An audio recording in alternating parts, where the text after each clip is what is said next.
Yo, what's happening, people? We are live right now.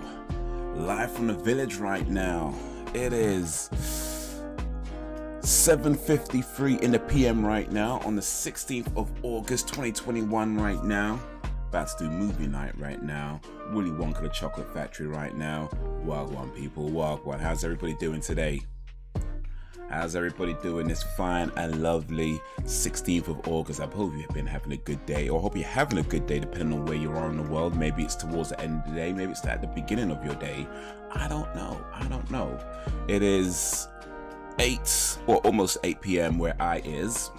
So I guess we're getting towards the end of the day in England times, but you know, other parts of the world see things just a little bit different. But in any case, appreciate y'all coming through. Whether you're on Twitch or the Tube, I appreciate you. Big up for the like coming through on YouTube as well. Appreciate that. If you're on Tube, hit that like. If you're on YouTube, hit that like button. If you like what you're seeing, follow the stream for anybody who's not following already. But yeah, it is movie night tonight. So we do movie nights every other Monday. So we alternate between reaction streams and then movie night streams. So this week is movie night, and it's Willy Wonka and the Chocolate Factory, the 1971 classic movie starring Gene Wilder, Jack Alberston, Peter Ostrom, and let me put some respect on people's names right now, actually, before we go too far into this. Roy Kinnear, Julie Dawn Cole, Leonard Stone, Denise Nickerson, Dodo Denny, Paris Theman, and Ursula Reet. Here we go, directed by Mel Stewart. So this is a film, I don't remember the first time I saw this movie.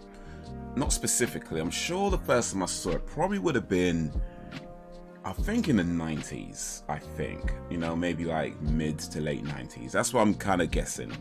But I've now seen it loads of times since then. Like, I don't even know how many times I've seen it. I'd say at least 10 times. At least 10 times. Now, the last time I watched it, however, though, probably going back a few years. You know, it's been a little while since I've seen it. So I feel like I'm still pretty familiar with it. I definitely do remember some really cool scenes and some quotes and things like that. You know? But, yeah, it's been a good while since I've seen it. So this would be a fun little trip.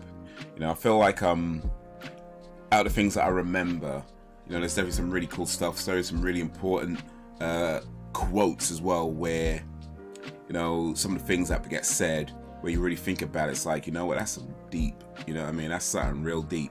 So yeah, that's what we're doing today. Willy Wonka the Chocolate Factory. It's a fun movie, it's a great movie. We could talk about the movie, talk about other things, just how we do things here. It's how we do things here. But let's see where we are. By the way, so I'm watching it on Netflix. If you have Netflix, get it ready. Willy Wonka the Chocolate Factory, get it ready on 0. And I'll let y'all know when to press play. If you have it on DVD or Blu-ray, I'll let you know when to press play. If you don't have it, it's cool. You can still stay on and watch it. We still have some fun. Talk about whether you've seen it before. If you haven't seen it before, it's cool. We're not going to be ruining the movie. Well, not too much anyway. Not too much. You won't see the film on screen because it is a that's the word, copyrighted. Is that it? Is that what I want to say? Yeah, all that stuff, copyright laws and things. So you won't see the movie on screen. In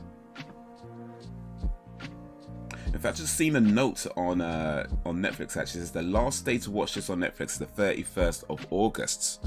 Damn, so we're actually getting in just before, about a week or so, maybe a couple of weeks before it ends. I did not realize it was leaving Netflix, actually.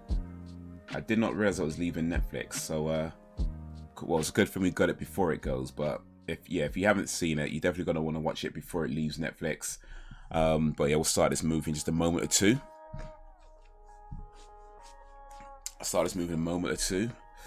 You know, give y'all a chance to get ready, get it all lined up. But let me get it ready myself as well, actually. Let me get it ready myself. Oh, there we go. Put that at the beginning, all the way at the beginning. Enlarge that a little bit as well. So yeah, we're gonna get this popping in a moment. So I'm gonna get something on my screen real quick though. just so we could have some information.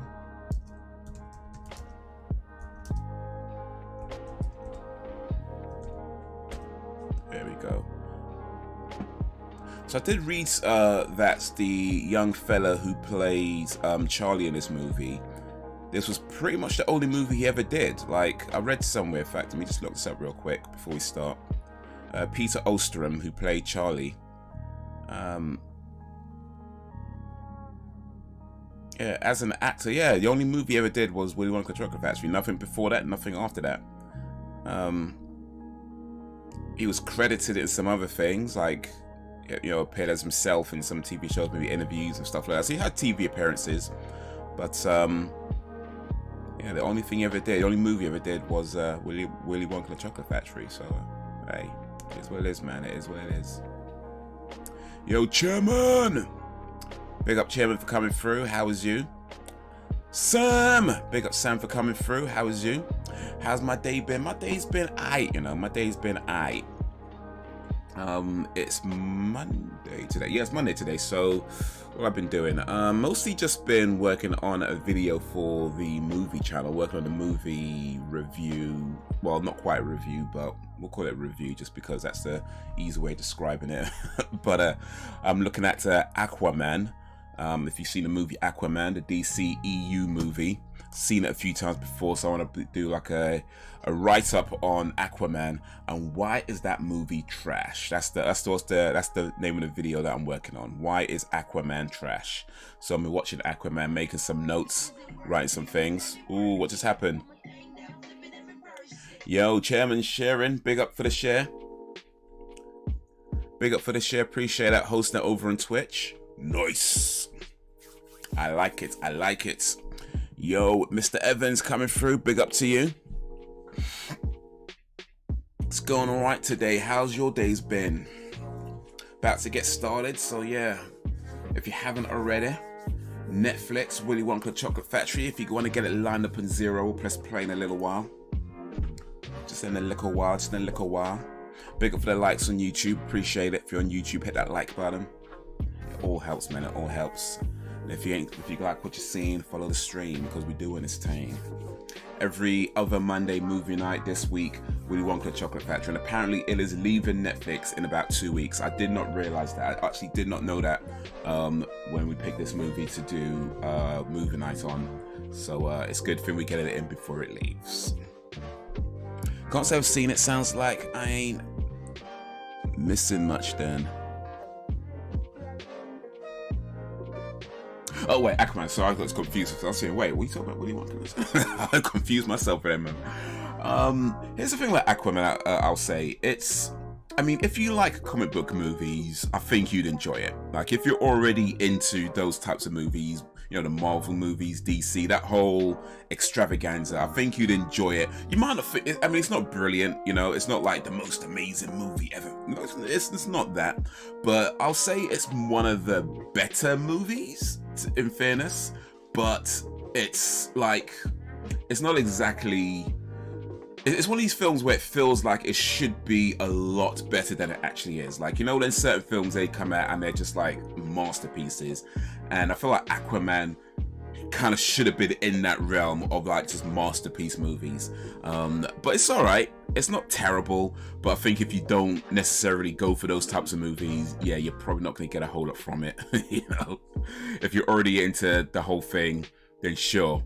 But if not, yeah, it's not going to convert you. You know what I mean? Unless you like to see like Jason Momoa topless. And to be fair, who doesn't like to see Jason Momoa topless? He's a pretty hunky dude, let's be honest. So that pretty much makes the movie, I guess. Jason Momoa walking around with no shirt on and his big muscles, you know, big muscles and tattoos. So if you like that, then yeah, you might get something out of it. Twitch notifications did not show up. Ah, damn. Twitch notifications not show up. Sometimes the YouTube notifications don't show up. What's going on, man? What is going on?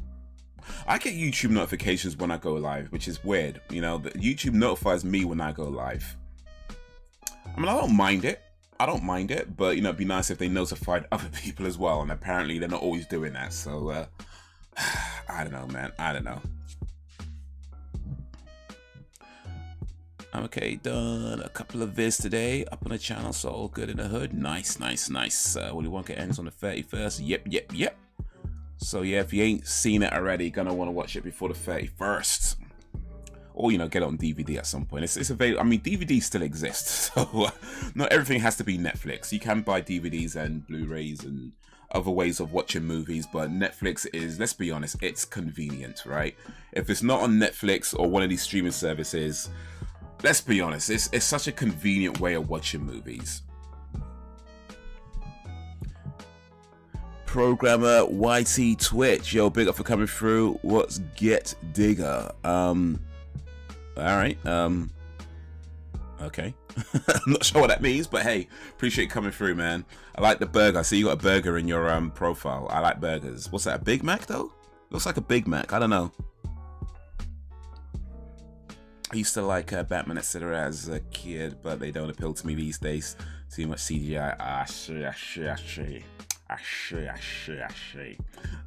Excuse me. What's a superhero movie that doesn't use too much CGI? I don't know. Yeah, I feel they're all pretty CGI heavy these days. You know? I'm trying to think. I mean, I guess the Christopher Nolan Batman movies, but they're technically not superheroes. But whatever. You said you like Batman, so it doesn't. Yeah. I guess that's all right. But yeah, the Christopher Nolan movies where he did Batman Begins, The Dark Knight, and The Dark Knight Rises, those don't use a lot of CGI. I don't think they use any CGI at all, actually. But yeah, I think those movies don't use any CGI. It's all in camera. So if you like Batman and you don't like CGI, yeah, those might be good movies to watch. Especially The Dark Knight. That is superb. Like that is a masterpiece. Like when we talk about films that should be masterpieces, that is a masterpiece. Batman Begins was brilliant. The Dark Knight was just amazing, and then Dark Knight Rises, which was alright. It was alright, but yeah, it's just yeah. Full of cold, but all good. Oh, I got a cold. Alright, no, that ain't nice. Hopefully you get over it soon. It is a Big Mac. Okay. Big Mac. The Mac that'll make you jump. I had to look through my Twitch channel to see who was live streaming. Damn. Twitch do me like that, man. Twitch doing me like that. What did I do to Twitch? You got it on pause? Nice. Get better soon, Sam. Yes, indeed. Speaking of Twitch, I am from Britain. Yes, jolly old chap. Yeah, Chairman knows about The Dark Knight. Big movie, man. But yeah, I've been on Twitch for I don't even know how long. Actually, I've been on Twitch for a while now, and I made affiliate. I'm not sure exactly when, but I know it was. I feel like it was at least 3 years ago. At least 3 years ago, I made affiliate on Twitch, which is cool. All right, maybe a little bit more than 3 years, but I feel like it's at least 3 years ago. Anyway, just recently, after all that time of being on Twitch, after all the years I've been on Twitch before I made affiliate, and in the last 3 or so years since I've been affiliate, just recently, I actually got my very first payout from Twitch. My very first payout from Twitch came just last week. Was it last week? Yeah, last week. Guess how much they paid me out on. Bearing in mind I've been on. Granted, you don't earn anything when you're before you're affiliate, so you only start earning when you're affiliate. So the whole whatever years before that, you know, you don't earn nothing anyway. But in the last 3 years at least, that I've been able to earn a little something from Twitch. Guess what my very first payment came to? After about 3 years of being on Twitch. Guess. Let me give you a clue. If you saw a job advertised, yo, big up for the share on Twitch, man. Appreciate it, programmer. If you saw a job advertising to work for 3 years, and they'll pay you, and they advertised they were going to pay you this amount, you would say, hell no. Yo, big up Frozen Gamer. I'll be alright as soon as I can. Taste coffee. Ooh, coffee. But it is more than a £5. It is more than a £5, and it is more than 30 quid, so maybe not that bad. But I tell you, it was 74 £74 and some pennies, like £74, I think 72 pence. The threshold, I think, is 60, I believe. I'm gonna have to double check, but they don't pay you out anything until you reach the minimum of whatever it was. I guess about 60.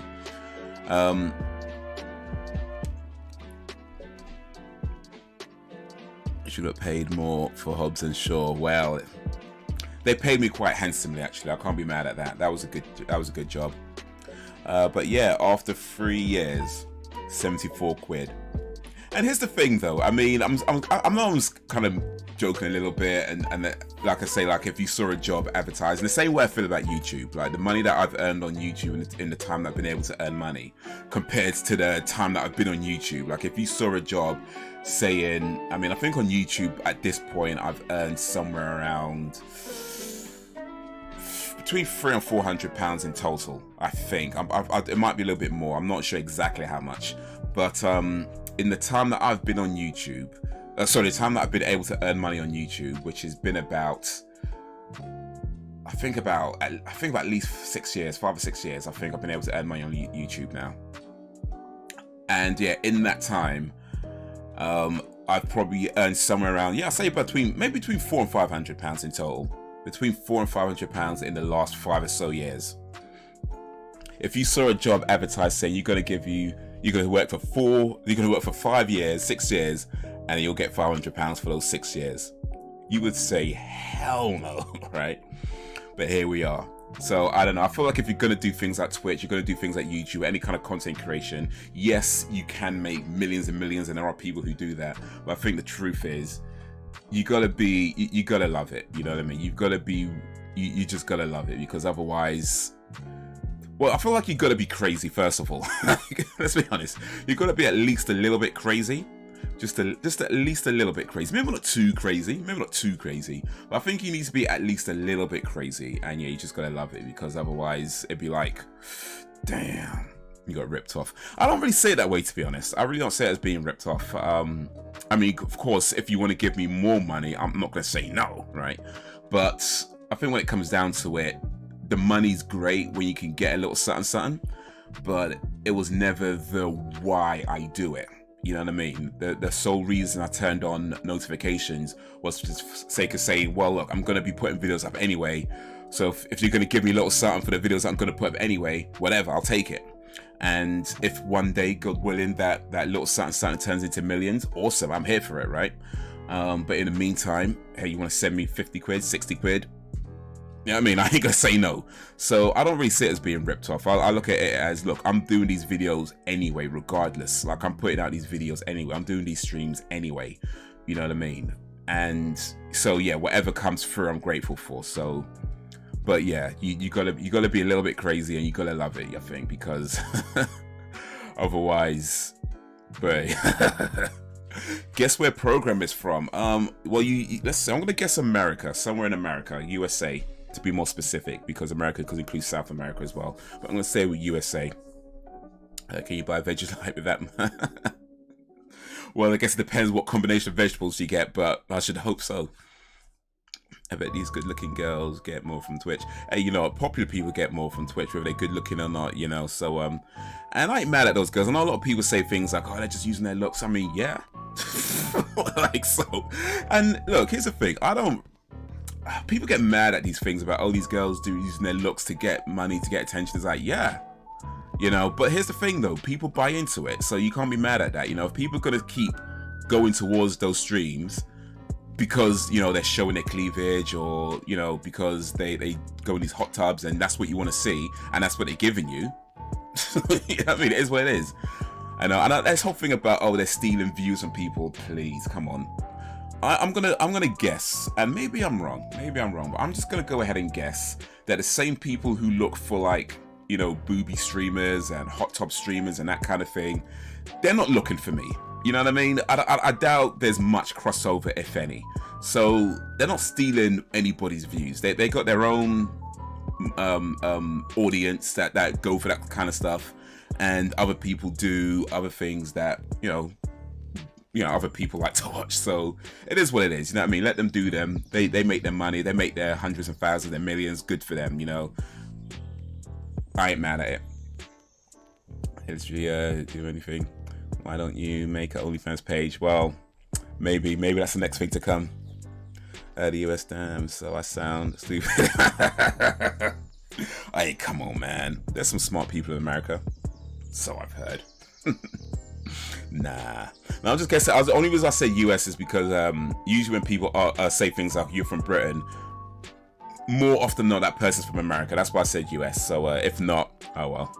Where is you from, programmer? Made you go in the hot tub.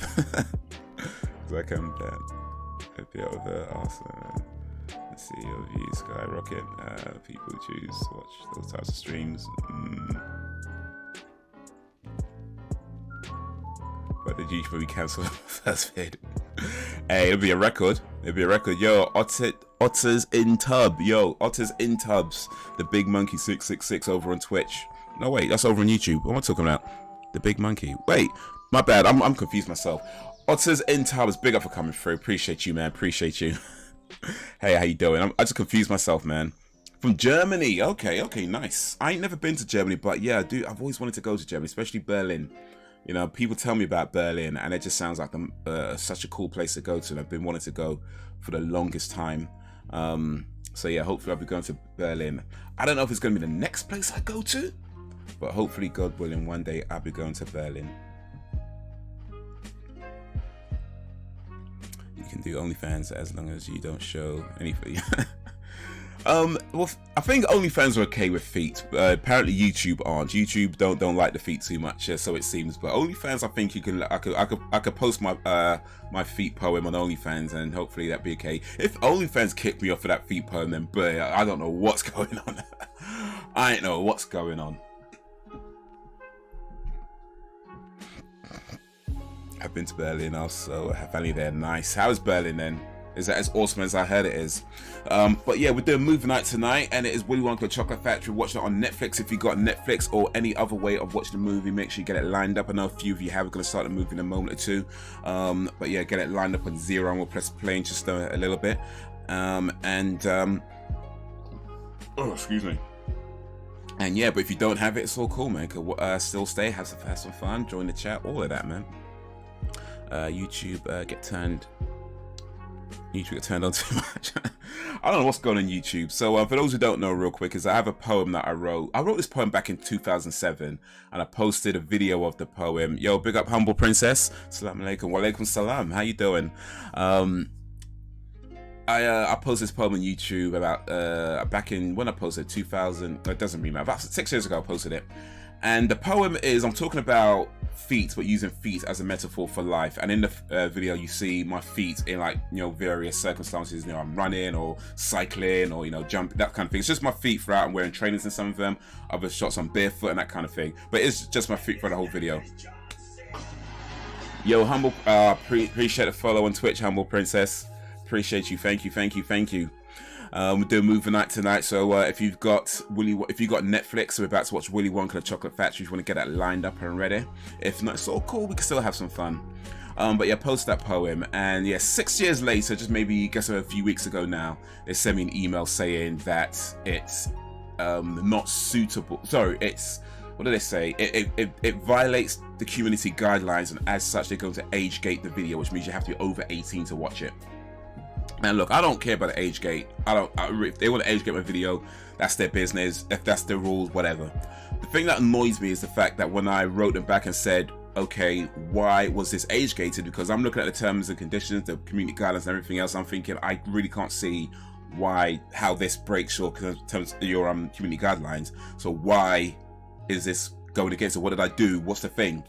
And they just never replied. They just said, oh yeah, we're upholding it. It's still age gated. It's still this, like, yeah, but why? And they just never told me. I tweeted them, never replied. So that's what really annoyed me. Just the fact that if they want to age gate the video, look, whatever. If it goes against their community guidelines, it is what it is. If they want to age gate my whole channel, you know, that's their business. I honestly don't care about that. It's just more the fact that they did it and they never explained why. So now I'm thinking, like, I don't know what I did in that video that goes against their community guidelines, which potentially means that I've done that same thing multiple times throughout a bunch of videos, and I don't know, at any point someone could come to me and be like, oh, you actually have, you know, multiple violations over many years, and now it's a more serious thing than just age gating one video. That's my concern, because I just don't know what the thing was. And if I, you know what I mean, it's the not knowing that annoys me. Not so much that they did what they did. It's their channel, it's their platform, it's their rules. It is what it is.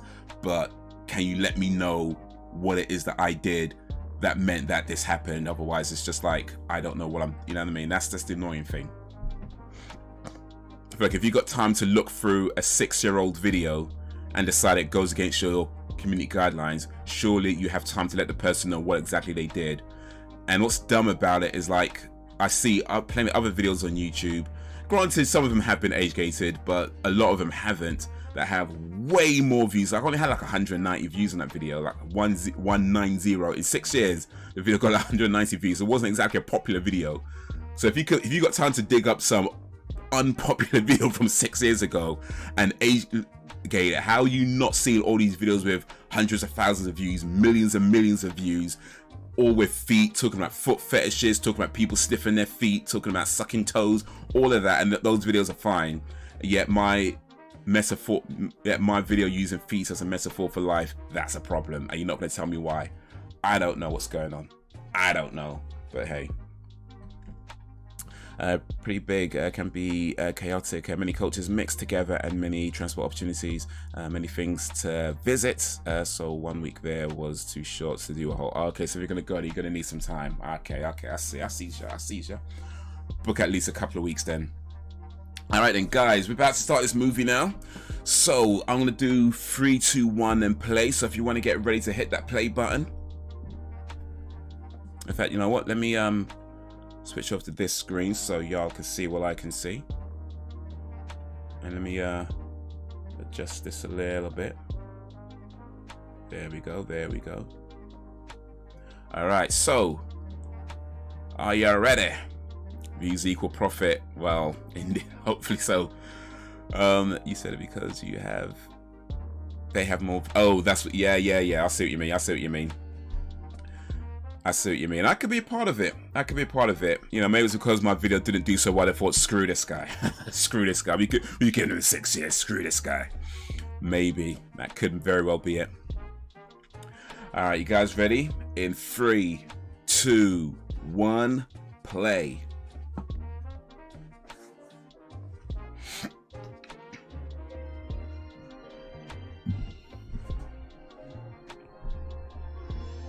But yeah, we're gonna have some fun. I used to being called. Ooh, let me do this real quick. There we go.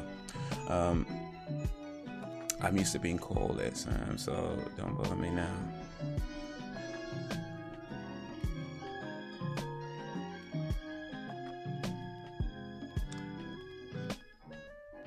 Alan, I just went back up. I missed that bit before. Hey, listen. Don't nobody get to be calling you things like that. That ain't cool, man. That ain't cool. You should be able to see the subtitles when they come up. Do I have the subtitles on, by the way? Yeah, I've got them on, cool. You should be able to see the subtitles in that little section in the bottom.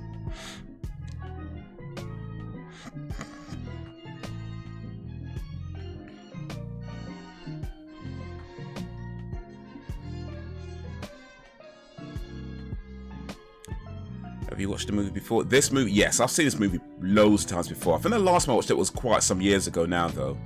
But I reckon I've seen it in total at least 10 times, maybe probably more than that. I think the first time I ever watched it was probably back in like, I feel like I want to say mid to late 90s, the first time I watched it. But yeah, it's I've seen this before. I've seen it, like, it's one of my favorite films. One of my favorite movies of all time.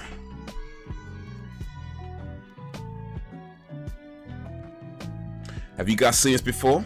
I'm sure some of you guys, I'm sure at least some of you guys have seen this movie before. I mean, this is a popular film.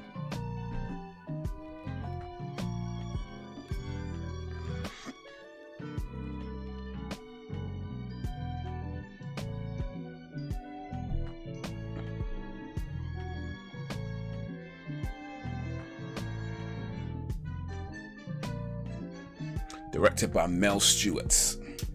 But yes, okay, yeah, cool. Subtitles should be showing. Awesome, awesome.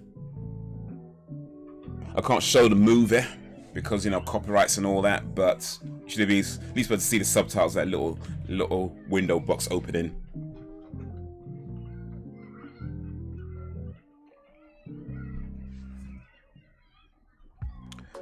So Alien is included in. Okay, so we're about to see where programmer lives. Which city is that?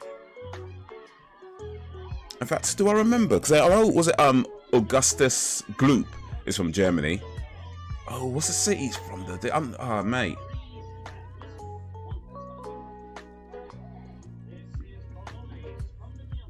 Scrum Dilianchus bar. Right, good boy. No.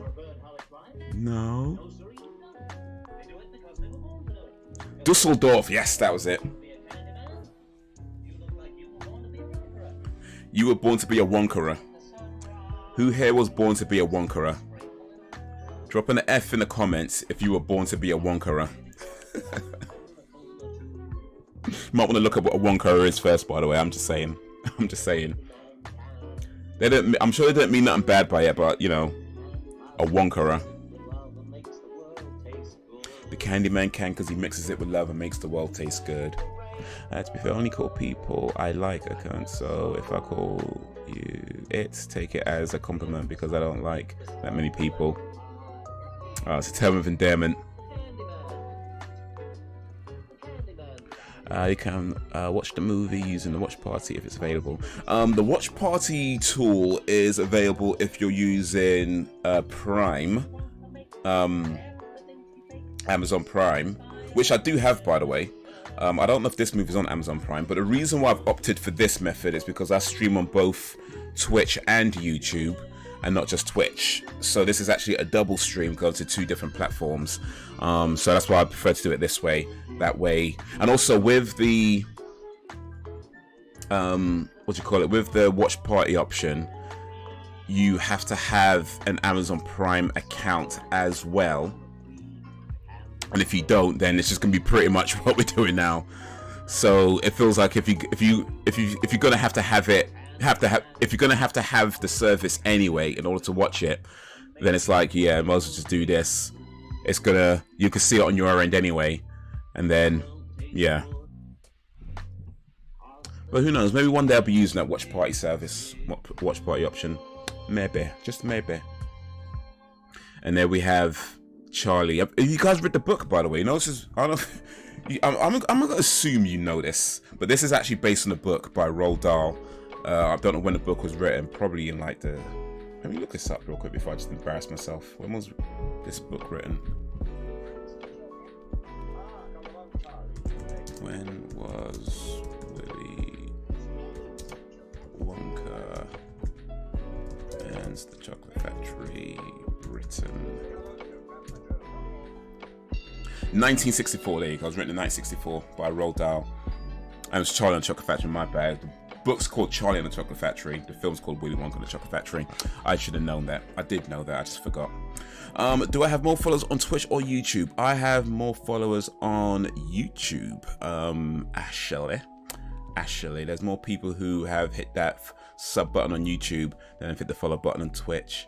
We've got 220 on Twitch right now because we just got a new follow on the Twitch, so big up for all the people who've hit that button there. Big up to all the people who hit the button anywhere, really. Twitch or Tube, I appreciate you.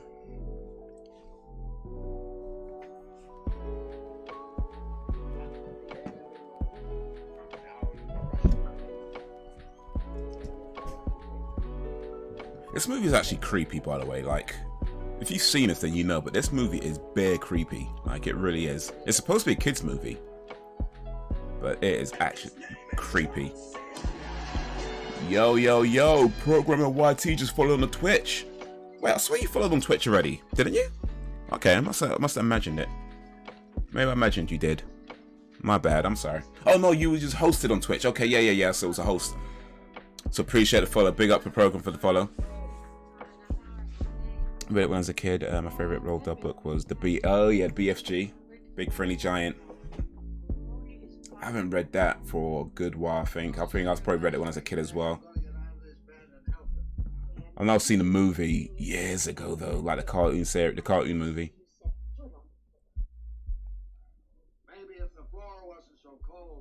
Grandpa Joe's a criminal, by the way. If you know this movie, then you know Grandpa Joe is a crook.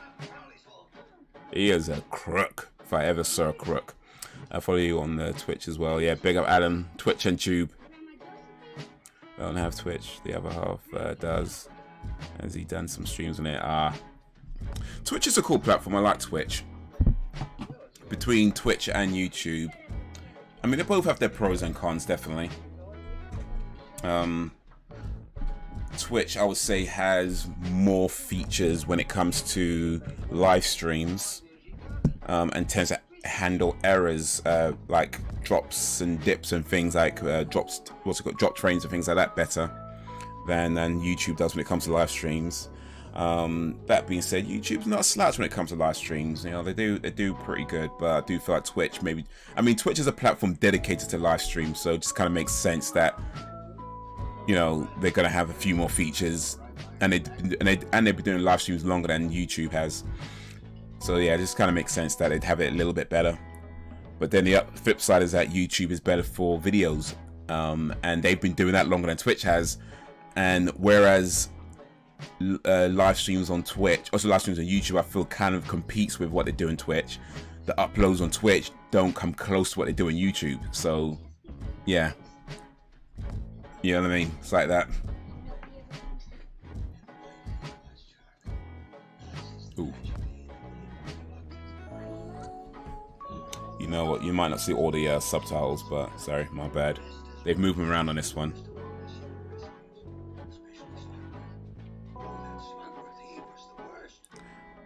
If you would know German kids' stories, this movie is nothing compared to them.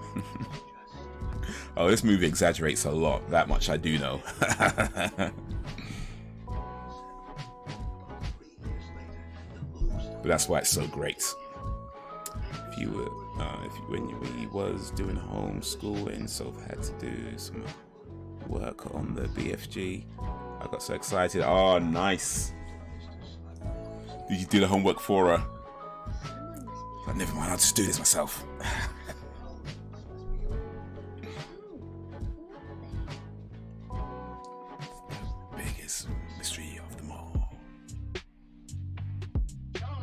Yeah, this movie's so creepy. Like, one of these days, I might have to do like a proper dive into this movie for the movie channel and just talk about how creepy this film actually is. It's so creepy. It is so creepy. That's why we love it, though, isn't it?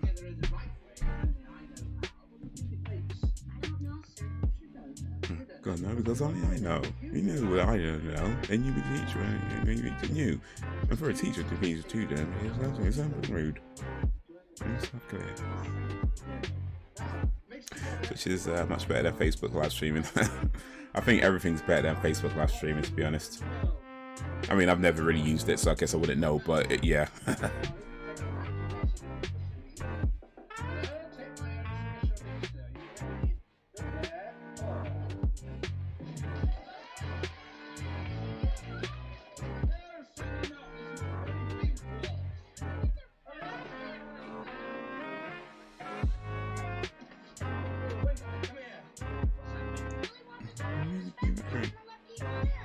What? Dismissed. Class undismissed.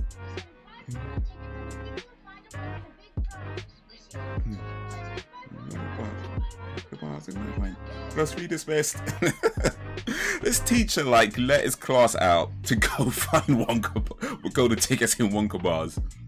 What kind of teacher does that? What kind of teacher does that? Like, I need to find some. Look, I need to find these golden tickets. I'm letting this class out now. I don't even care about your education. I'm just gonna let this class out. This class is missed. I'm gonna need to find these. Bruh. This absolutely did do it for her. No shame or. I was in my element. He hasn't streamed now. He has swapped card for FIFA of late. Okay. COD and FIFA. super popular games that I never play. Actually, no, I do play COD on occasion. On very rare occasions, I might play a little bit of Call of Duty, but FIFA, I don't think I played a FIFA game for like years, and even then I wasn't really into it, so it is what it is. It tends to be like that. I very rarely get into a lot of the popular games. I think out of the really popular games, there's only a few that I would say that I'm that into. But yeah, COD, FIFA, not as much.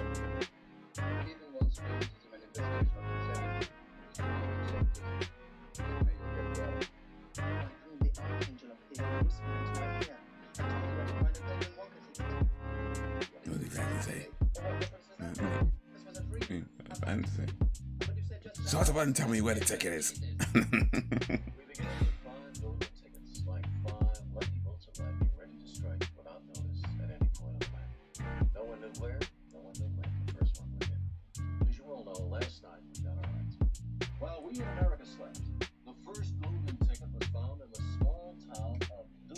Here we go. There we go. Program in his hometown.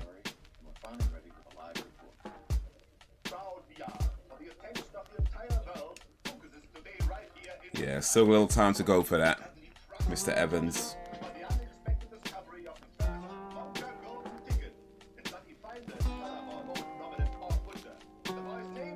Augustus Gloop. Augustus Gloop just eats everything. Dusselheim.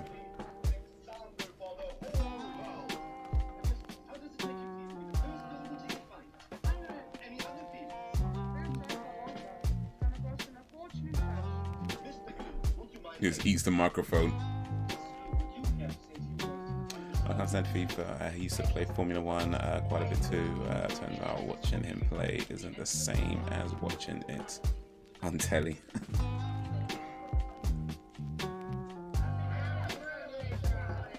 But when you're watching it on telly, they can't hear you scream at how bad they are. When you're watching him play, it's like he can hear you. He can hear you. It's like.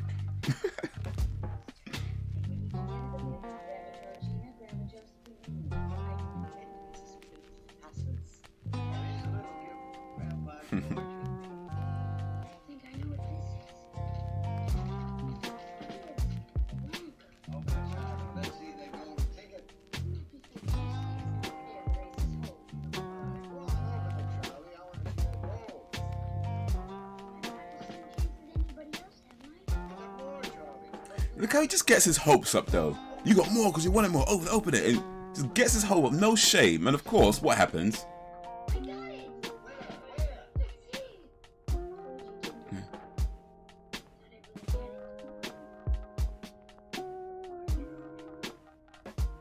He's just getting his hopes up. Oh, sure, we know how the movie ends, but still.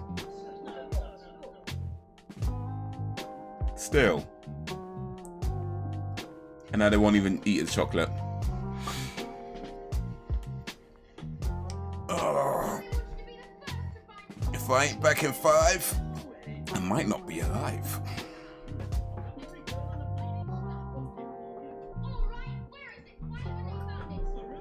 Veruca Salt is one of my favorite characters. And in fact, you know, I'm gonna say it. Veruca Salt is my favorite character in this whole movie. I mean, she is annoying, but of course she's supposed to be annoying. That's kind of the point. But she's played. I feel like she just played to perfection in this movie. Like the annoying, bratty little girl. Like everything she does and the way her character is, it is just played to perfection. You know. Gets a £1 bonus in that pay packet. When we think about that, look how crazy they go for a £1 bonus. Bruh. Let's see, you know what? Boris Johnson must have thought it was still 1971 the way he was offering those nurses a £1 pay rise.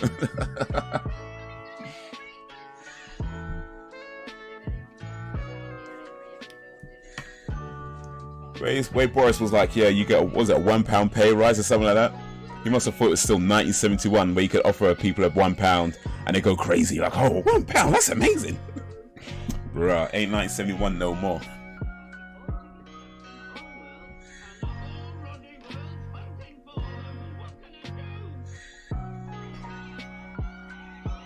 She should have kept it for herself. That girl who found it should have kept it for herself, because that ticket is worth way more than that £1 bonus. Played FIFA in donkey's years. Yeah.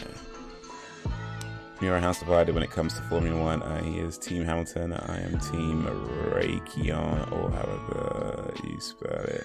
Sophie is Team Vettel. Okay. I know Hamilton. I don't know the other two you just mentioned.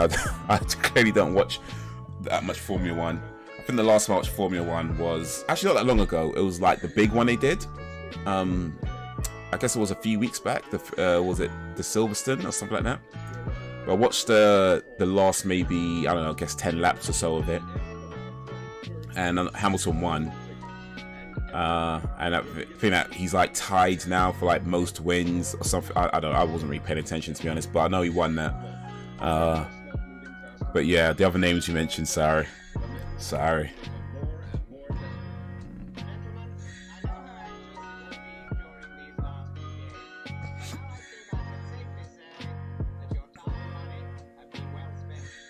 He's gonna tell me Willy Wonka. You know what? For the thing about that guy, the Slugweb character who turns up when they find the golden tickets. I mean, of course, you'd imagine that they know where they put the golden tickets, right? Which countries and which whatever they put the golden tickets in.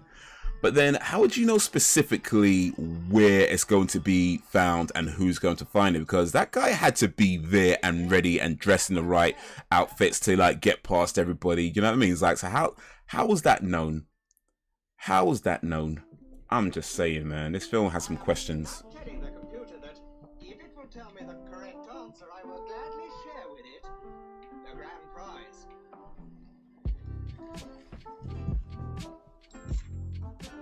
He says, what would a computer do with a lifetime supply of chocolate?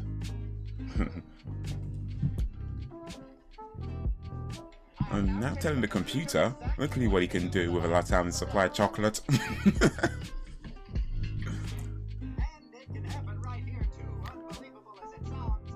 You wouldn't get excited for that nowadays, for real, man.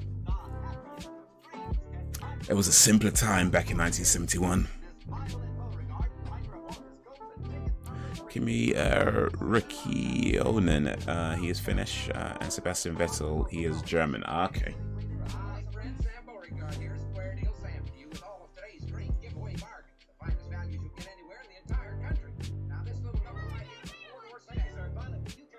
You know what? I think, to be fair, it's more than just a bunch of cars going around in circles. Like I said, I don't watch it on a regular basis, but for what I have seen, there is like, you know, skill involved, and there is like, you know, tension and that kind of thing, and you know, timing about, you know, when they get the, what do you call it, they do the pit stops, and whether, you know, because I think one of the things that with the one that I saw, the first guy didn't go for a pit stop earlier on, and then whereas Hamilton did, and because that meant that by the time they were getting towards the end, Hamilton's tires were still fresher, whereas the other guy wasn't, and it was like he can't do a pit stop now because then he will definitely lose, so he just kind of had to, like, you know, ride it out with like these worn out tires. But of course, by the time it got to the end, it just wasn't enough. Like, his tires were too far gone, and Hamilton's fresher tires were just able to take over.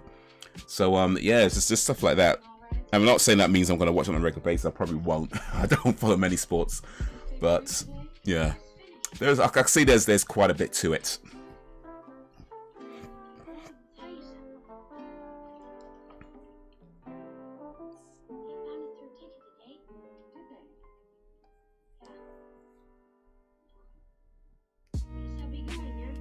Guess I'll be going now. It's now. And Charlie's kind of an arsehole as well, to be honest. Like, I mean, when he gets a ticket and he takes Grandpa Joe's, like, how was Grandpa Joe's first choice when his mother's the one that's been comforting him the whole time? Because mother's the only one that actually works, looks after everybody. Don't you think she could use a little break? Instead, he takes a crook that's been pretending to be injured or pretending to be bedridden all that time. I'm just saying, man. I haven't watched it in ages though. Oh, okay.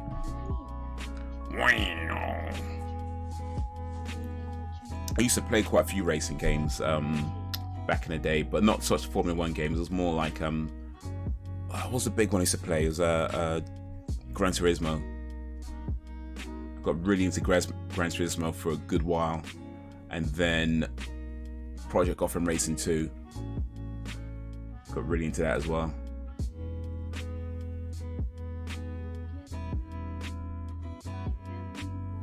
This is probably one of the best songs in the movie, I think. Make your troubles go away, blow away. Us mothers don't get a break, don't you know that? Ah, fair enough. There's always somebody. No, that's true. That's true.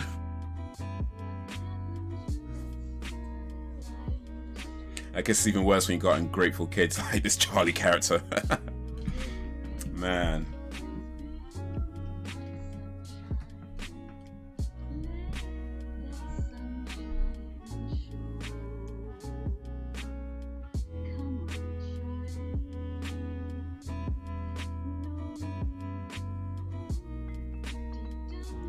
He's big on to his master. First one. Oh yeah. Yeah, that's what I played it on. Way back at PS1 days. Oh, Pan Adam boy.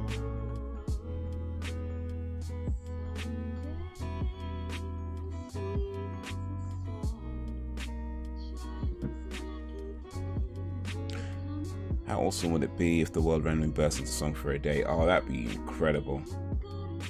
I watched a lot of Bollywood movies where many of them just do that. Like they'll just, it's very common in Bollywood movies to just kind of burst out into song at pretty much any occasion. And it's like, man, that's the coolest thing. Like if that happened in real life, where you could just like go to the shop to buy sweets or whatever, and it's like just burst out into song. That's how life should be, man. Life should be like a musical.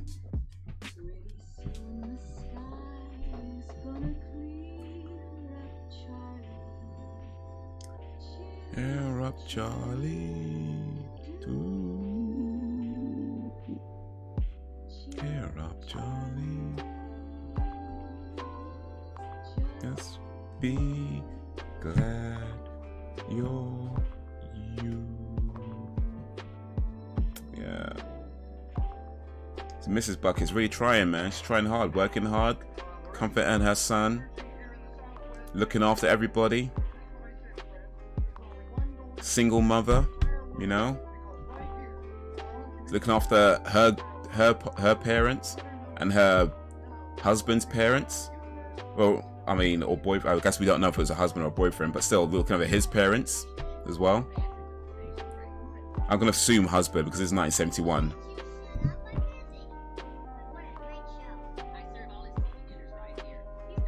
But her husband's not around, so it's just like her looking after everybody and her own son. And here's Mr. Slugworth again.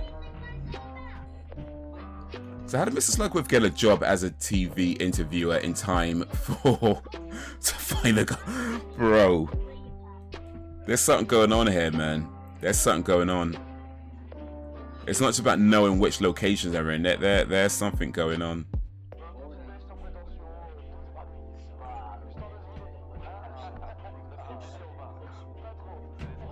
I just randomly start singing Holly. My youngest tells me to shut up. Totally kills my vibe. Oh, mate.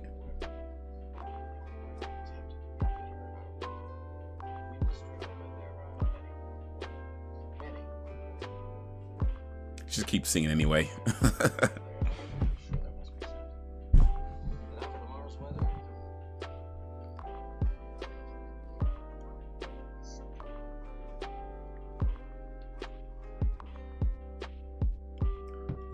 And keeping appearances back. Oh yeah.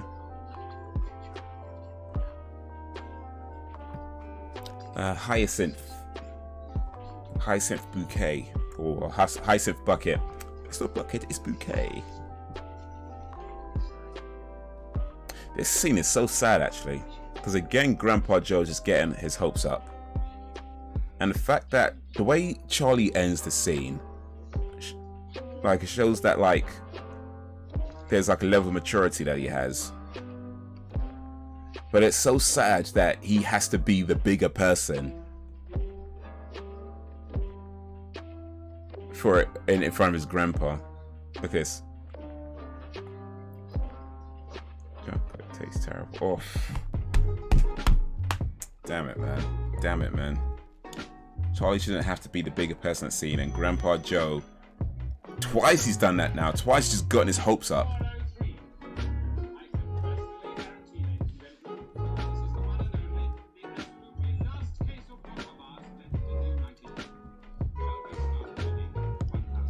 Keeping Appearances was awesome. Yeah. I used to watch that quite a bit. This was, what was that? I guess it would have been 90s, wouldn't it? I can't remember, but I remember... Your Majesty. It would have been, I think, 90s. I really don't remember. Let's see. But I know the lady from Keeping Up Appearances wanted to do another show where she played a detective or something like that. Was it detective? Alright. My hair back. Do you want the Wonka bars?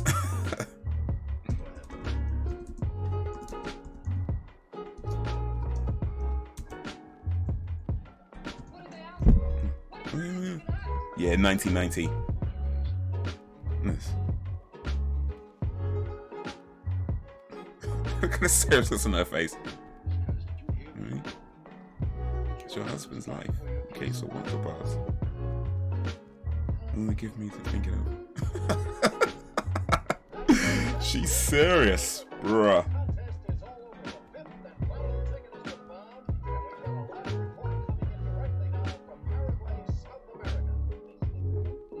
So Sam, as the only person in the chat, well, maybe not the only person, I don't know, but let's see, as the only person I know of, at least, in the chat right now that has a significant other. If your significant other was kidnapped and the ransomers called you and said, you know, if you want your husband back, you have to give us your very last case of Wonka bars. Are you getting your husband back? Boyfriend rather, sorry, partner. Are you getting your partner back?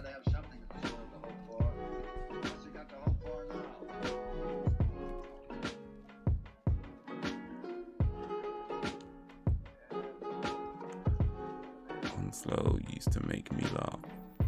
Onslow. Oh, Onslow was the husband, wasn't it? No, it wasn't. No, it was the brother. No, Onslow was the brother. Okay, I've got it on my screen now. Patricia Routledge played Hyacinth. Chocolate it is then. Now we know. Now we know. We are going to learn about percentages. And for an example, let's take the recent unpleasantness. Supposing there were 1,000 Keep Wonka bars. and during the contest you each opened a certain number. That number is...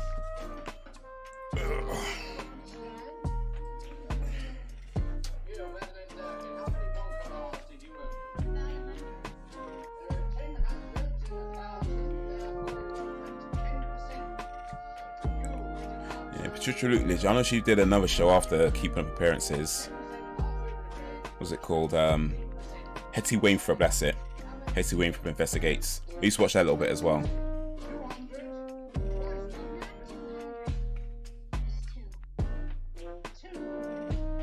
Didn't get two. Can't figure out just two. You can do it with 200.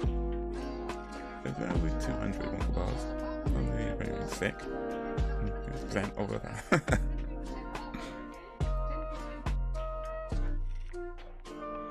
Live with him, the game's gonna have him.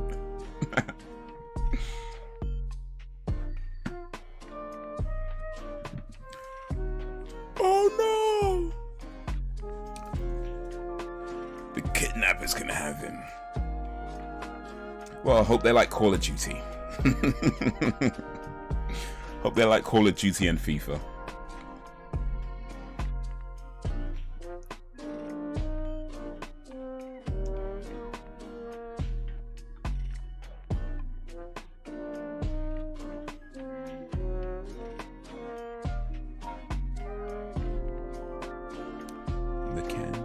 can.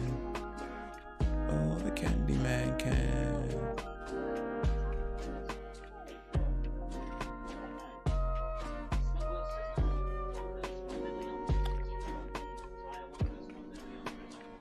How much money did he find? It was 1 coin. This is 1971, and I think this is set in England, right?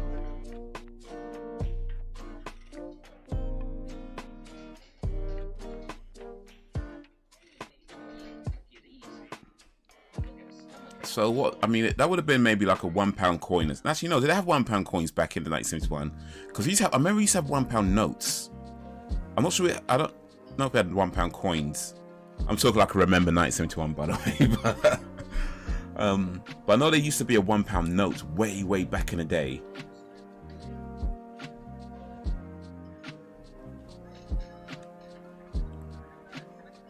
So I'm just thinking that coin, what that coin was, he bought quite a lot of sweets with it.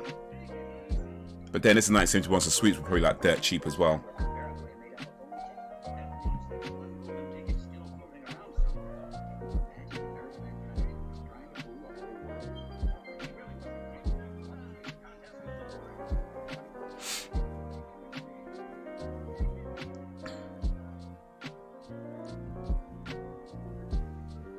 This was when money was worth something. Yeah, you could buy like,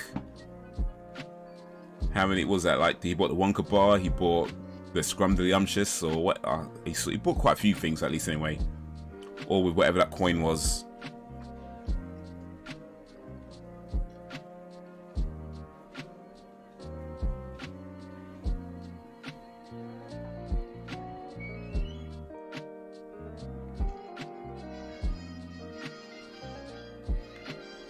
Did he just throw away chocolate away though? Hold on a second. I think he did. I think he threw away the chocolate. Hey, better hope they don't rob you, boy. Listen, somebody might try and rob that ticket from him.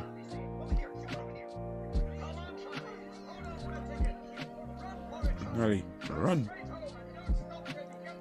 Yeah, listen to your boss. But the dude straight up threw away that chocolate, didn't he? Like, he just threw away he did not care. Dude threw away that's a waste of good food, man. Damn. I got a message last week of someone claiming he was cheating on me. And I was replied, and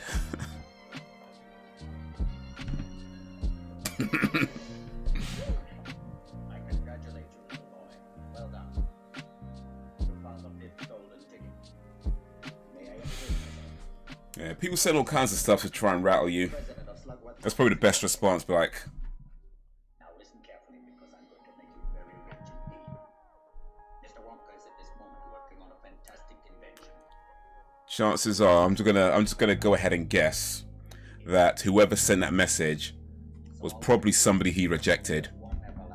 I'm just saying. Some people are like that.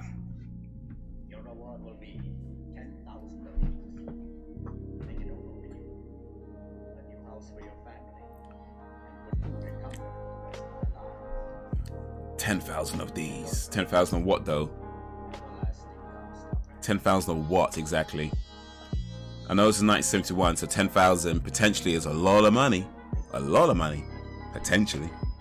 But he just said 10,000 of these. He didn't say 10,000 of what exactly. He just like had some pen. Because first of all, that could have been Monopoly money, for all we know. Just like flicking some Monopoly money. And he said, yeah, 10,000 of these. It was like, okay, we talking like actual British pounds here? You know, United States dollars? What are we talking here? We just said 10,000 these. That's 10,000 what? Pieces of paper with nothing on them? There aren't any more golden tickets. No, Grandpa, the last one I think it sits on the papers. I found some money in the street and I bought a Wonka bar and I think it was in it. Look at it, Grandpa, see for yourself. Read it, Joe, for heaven's sake. Reading shows you will be lucky to find this golden ticket. Mr. Willy Wonka sent this ticket to the factory gates at 10 o'clock in the morning on the first day of October, and will not be late.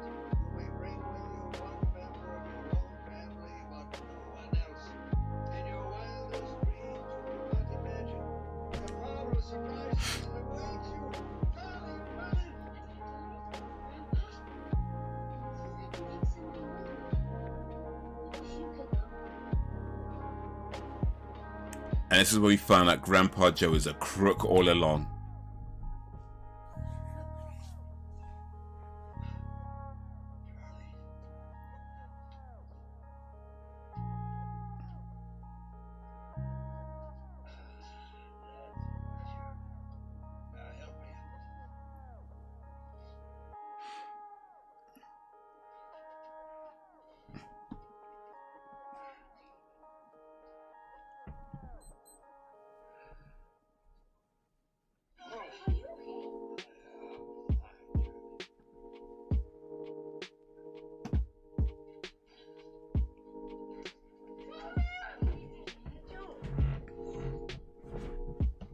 Oh, yeah.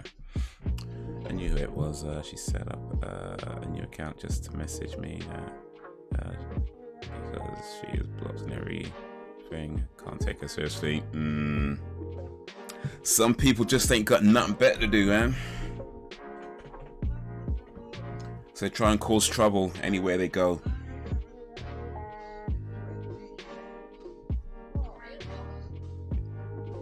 They see you got something good. And they jealous. They jealous. Instead of them to be like, you know what? She's got something good. Let me go get something good for myself. Nope. They see you got something good and they just can't take it. So they try and ruin it. Jealousy is an ugly beast. By the way, he says, I've got a golden ticket. No, you don't. Charlie has a golden ticket. Not you, Grandpa Joe, you crook. You criminal. You swindler.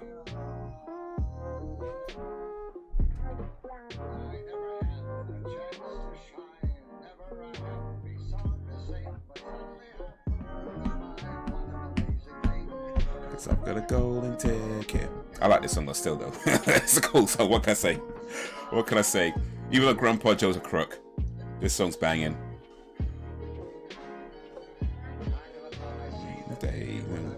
Well, let's say good morning. Look at the sun.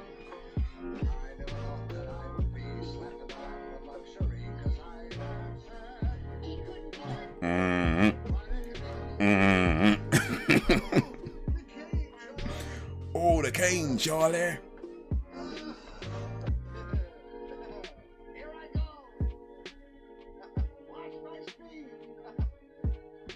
That's something ain't right, you know, lifestyle. She wants to try and ruin things for other people's.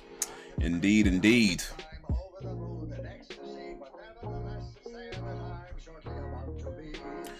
got a golden ticket.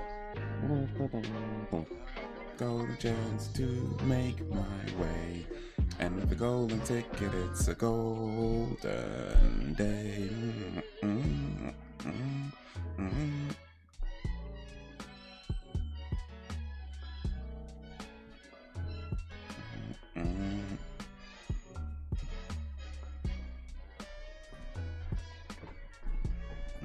Good morning. Look at the sun.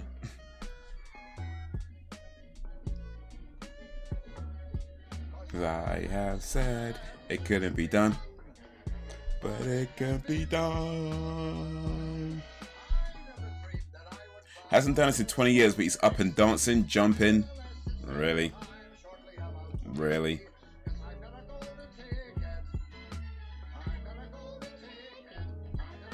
Chance to make my way.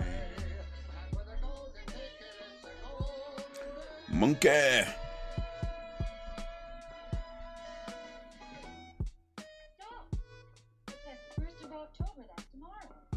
Pink clouds. Yeah, wash your face.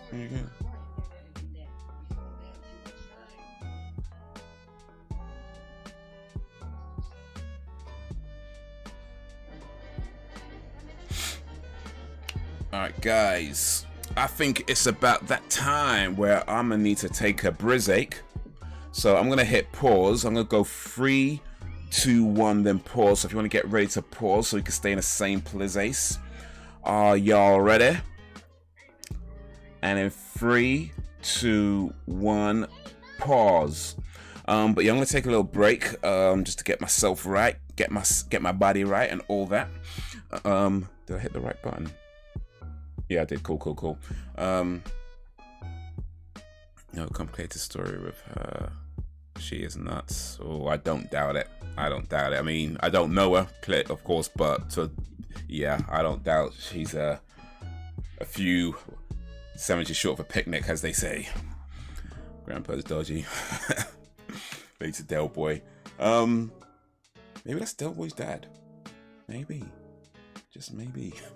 But yeah, I'm gonna take a little break. Should be back in just a little bit, just a little bit. If you guys stick around, that would be awesome. But yeah, see y'all soon.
All right. We is back, y'all. We is back. Thank you for sticking around. For those who stuck around, thank you for joining. For those who have joined, we are watching Willy Wonka Chocolate Factory Day. We're about to press play again.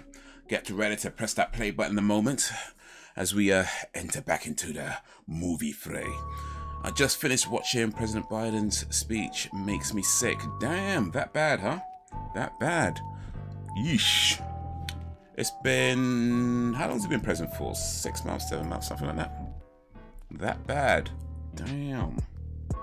I did not watch his speech. I didn't even know he was making a speech today, to be honest with you. And if I did know, probably would have watched it anyway. I don't follow politics. Well, that's kind of a lot. I guess I follow it a little bit. I guess you kind of have to. I suppose you don't have to, but you know, it's kind of around. Pretty much affects a lot of things, or most things that you do. If you live in a society, politics affects a lot of stuff. So you kind of follow it to that degree, right? But I generally don't look it up. So yeah, I probably would not have watched it anyway, regardless of knowing. But apparently it was that bad. Apparently, according to Chairman, it made him sick. So it was a bad speech, or whatever he said is not pleasant. Damn. Well, Mr. Biden, you might need to do better, sir. You might need to do better. Okay. All right. So let me come over to this screen, so y'all can see what I can. Well, you actually can't see what I can see, not this time around. But yeah, if you want to get ready to hit that play button, I'm gonna go 3, 2, 1, play. Sounds like fun. Well, I guess. Well, was it one man's treasure is another man's trash? So whatever he said, it made Chairman sick. But who knows? Maybe it made somebody else feel healthy. You know, it could be like that sometimes. What if one person loves, another person hates? It could be like that. Biden, I'm back with Cocoa Pops. I'd rather have a bowl of Cocoa Pops. Boom.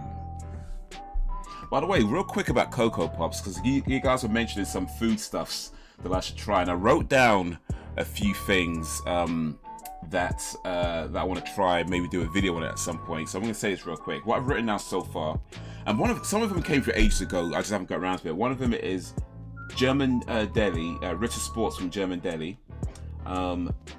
Cocoa Pops plus warm milk, also Cocoa Pops with banana milkshake, and then Marmite. So at some point I'm going to do a video where I try some of these, maybe even all of those foods, and let you know what I think of them. So that's something to look forward to. I might try. I'm pretty sure I'm not going to like all of them. Some of them sound really nice, but some of them not so much. But that's the plan at some point. I don't know when. But at some point, that is one of my future goals, future plans for a future video. Alright, so, are y'all ready? And in 3, 2, 1, play.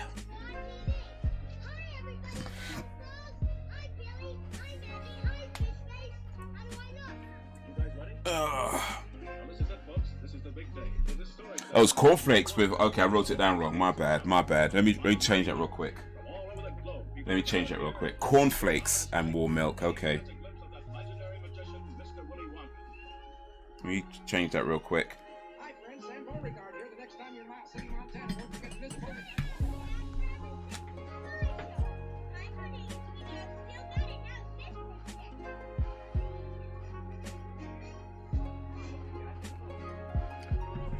Cornflakes and warm milk. I'm pretty sure I got the Cocoa Pops and banana milkshake right though. I think that one's right. If not, I might just try that anyway, to be honest with you. That sounds nice. That just sounds nice. Even if that wasn't suggested, I want to try that one anyway. We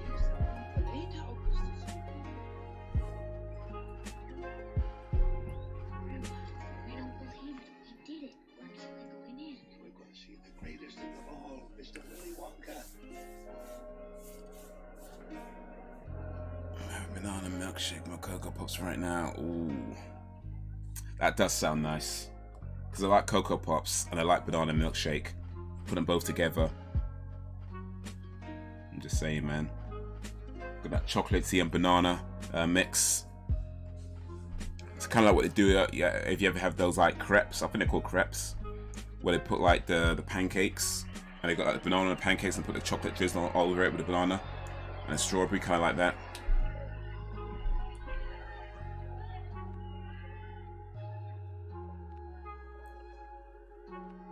Oh, wait, you have to put sugar in the cornflakes with the warm milk. Oh, I love this bit actually. This bit is so cool. You know they must have practiced it to get it just right for that longest time.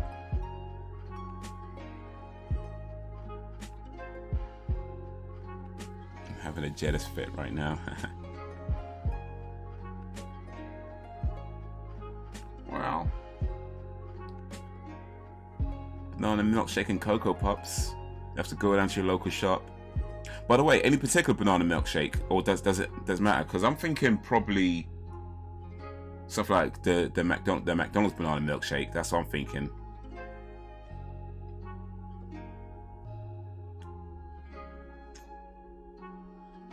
Oh, this.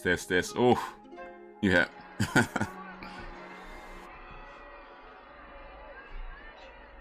I like the McDonald's banana milkshake.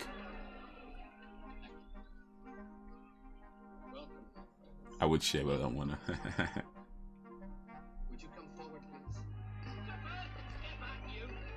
Get back, you!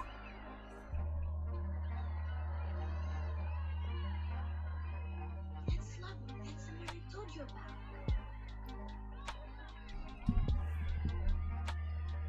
Welcome. It's nice to have you here. I'm so glad you could come. This is going to be such an exciting day. I hope you enjoy it. I think you will. Now, would you please show me your vote? My local shop is closed right now, so I can't get anything. My dear Baruka, what a pleasure. Do you not have like Tesco's or something in Peterborough, or like a Sainsbury's or Morrison's and things like that? Because I'm sure they're open till like 10. Or just everything closed at like, I don't know, 6 or whatever. So that's bare early, man. Everyone shuts at 6 or 7. Welcome to Wonka's. Charming. Sam Beauregard here, Mr. Wonka. My dear sir, genuine pleasure. If ever you need anything in the automotive line, just call on Sam B. Phone number's on the card. With Sam B, it's a guarantee. On my TV. Wow, you're dead. Wonderful to meet you. And this is Steve. How do you do? What an adorable little boy.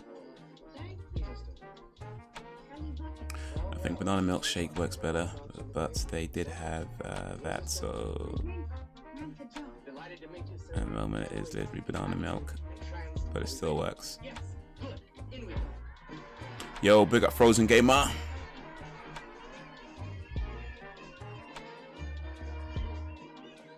Yeah, if I'm gonna do it, I think I'm gonna try milkshake. I've tried banana milk before. It's alright. It's alright. But if I'm gonna do this, I'm gonna, yeah. Because it's not something that I plan on doing every day. I'm cutting down on the amount of sugar that I consume just in general. I've been cutting down the amount of sugar I consume in general for a while now, actually. So it's not something I would do every day. So if I'm gonna do it, then yeah, I'll go all out and just do Cocoa Pops with the banana milk shake, not just the banana milk. I want to do it the milkshake. So yeah. If you're gonna do something wrong, do it right. Yeah, this movie gets removed on the 31st, so you have up until the 31st, about 2 weeks, to watch this movie if you've not seen it already. And if you haven't seen it already, dude, man, come on, really?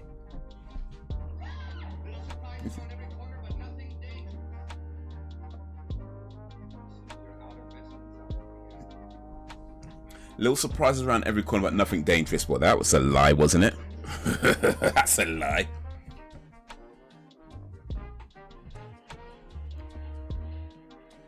Yeah, but I live in a village. which is 5 miles away from it. Okay. My local shop is closed like 20 minutes ago. Damn. Evans lives out in the sticks.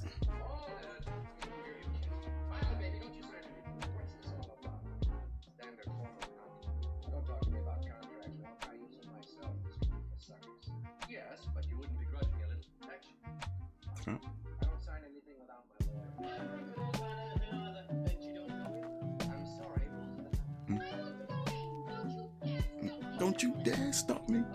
Give me that pen. You're always making things difficult. She's a girl who knows where she's going. Wait a minute, what's all that small print there? Oh, if you have any problem, Down information. I assume there's an accident indemnity clause. never between friends. Saw this in a movie once. Guy signed his wife's insurance policy. Then he bumped her off. You got nothing to lose. Patience, little dear. Everything has to be in order. Everyone sign? Yes. So don't the parents and the guardians have to sign as well, because they're under 18, all of them. Their signatures are not legally binding. Their guardians have to sign for them. So that's like abuse of power right there. It's just like, what are you doing, fam? Man, make the kids. Oh wait, yeah. This whole scene, by the way.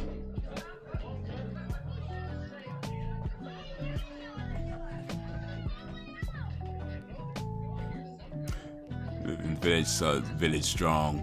But you're gonna need to be Resident Avens Village.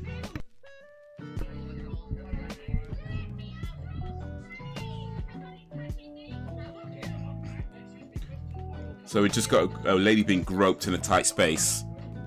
Me too right there. Hashtag me too. Hashtag time's up.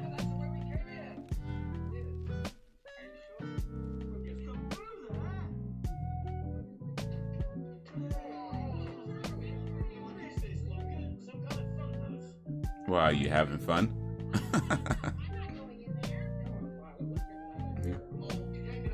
You're gonna go forward to go back. Press on. It's getting smaller. No, it's getting bigger. Where's the chocolate? Oh, well. About. You're not squeezing me through that tiny door. Hmm? You're off your bleeding nut, Wonka. No one can get through there. Right. You are now about to enter the center of the entire Wonka factory. Inside this room, all of my dreams Become realities. And some of my realities become dreams. Oof. The quotables in this movie, man. Damn, man.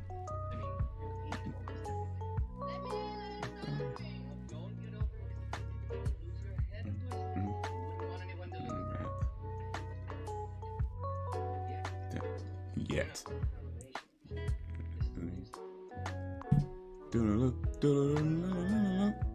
It's not Rachmaninoff though, it's actually Mozart. That's the and I feel like they did that deliberately because most people wouldn't notice. I didn't notice. I saw it online. I'm not gonna try and pretend like I'm so smart that I know all these musical pieces, but yeah, that's actually not Rachmaninoff, it's Mozart. It's a Mozart piece. I forget which one, but it's a Mozart piece, not Rachmaninoff. But the way she says it, Rachmaninoff, you know, like she just knew, you know what I mean? But no, it's Mozart.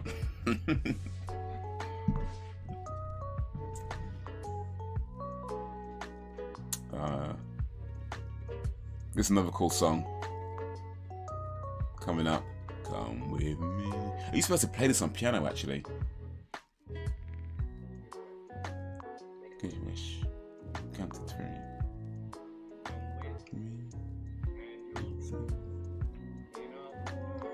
Up your imagination,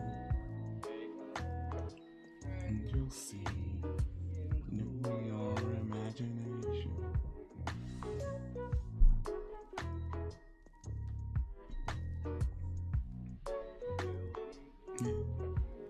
Live and spin, moving in the world of my creation.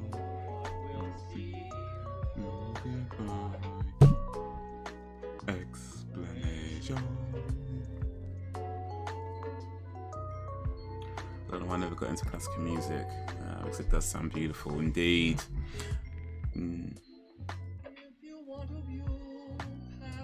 I was kind of into it for a while. I think when I was like, I don't know, I want to say maybe early 20s for some reason. Late teens, early 20s, I think. I don't remember why exactly I got into it, but I do remember like seeing an advert for like this classical collection of like, it was like 20 CDs in one collection of all these different composers, and it was going for some ridiculously cheap price. I don't remember what, it was like maybe £10 or something like that. I remember seeing that advert on TV and I bought that, and I bought the collection, and so I was listening to that for a good while. And then when I started learning to play piano, you know, just started paying attention a little bit more.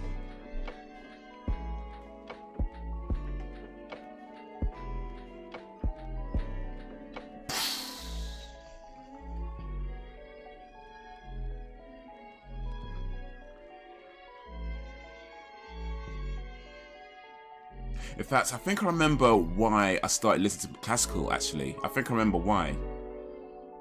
It may not be the reason, but I feel like this is at least one of the reasons. Where, you know, Halloween, the theme for Halloween. I heard on a TV show where they were talking about Halloween, where they said that that theme was a classical piece by Johann Sebastian Bach, but it was actually played backwards. So they took his piece and they played it backwards, and that's how they got the Halloween theme. So when I heard that, you know, I started looking up, J.S. Bach, Johann Sebastian Bach, and, you know, some of the pieces from there. I think that's when I started. I think, if I remember correctly, that might have been one of the, if not the reason, certainly, I think it was one of the reasons where I started listening to more classical stuff. So yeah, Halloween got me into classical music. Slasher horror movies got me into classical music.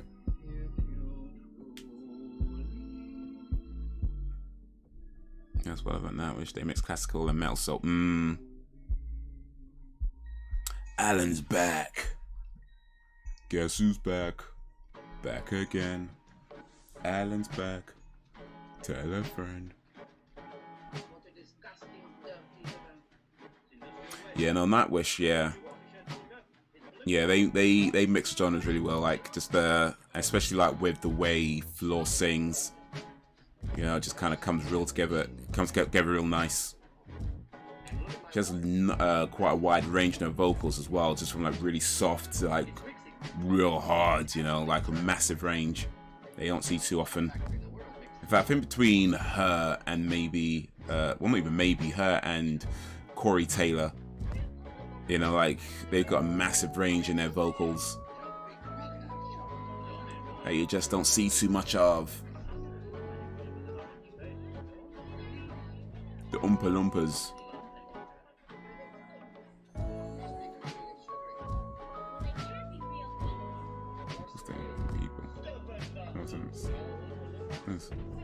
What? Oompa Land? What's that place? I'm a teacher of geography. You know all about it. Oh, please. They need to make a movie of the Oompa Loompa lands before Willy Wonka got there, because apparently it's like some desolate place with like wang doodles and snog goblins, and that's the movie I want to see. In fact, I did hear they're going to make a movie based on Willy Wonka in the younger years, so maybe we get to see that. Yeah, I think I heard that. Yeah, was it Timothy Oliphant? Not Timothy Oliphant. Timothy Chalamet.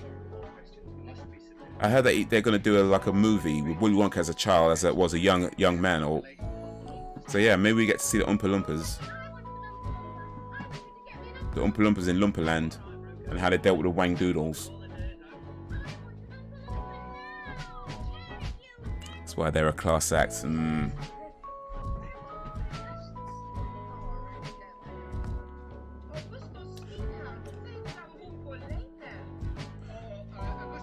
I do remember thinking that, not even thinking, but I remember when I I was listening to classical. So I was listening to heavy metal before I was listening to classical. Oh, Augustus got too greedy. My children for chocolate. He just cares about the chocolate.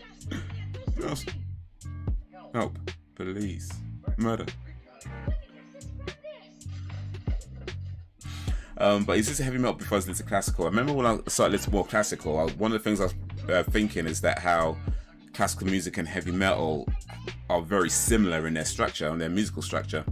So when Metallica put out their first S&M album where they combined heavy metal with the orchestra, I was like, yes. Yes, because I remember telling it to some people how heavy metal and classical is similar, and they were like laughing, and no it ain't.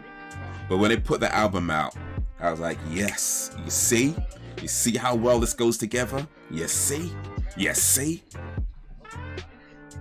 And now people know what I always knew. I'm just saying.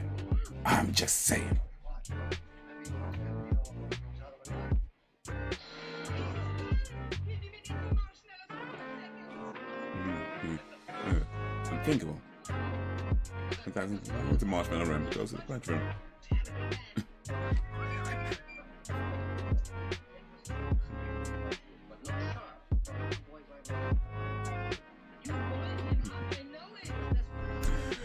Nightwish do a song called Poets and the Pendulum. Check it out sometime if you haven't already. On time, obviously. Wow, yeah. Cool, I looked that up. Let me put a reminder for that. Yeah.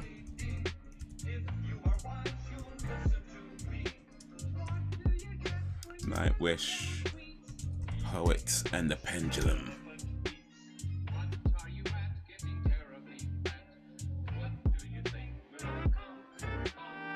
13-minute song, raw, yeah. Definitely got to make time for that one.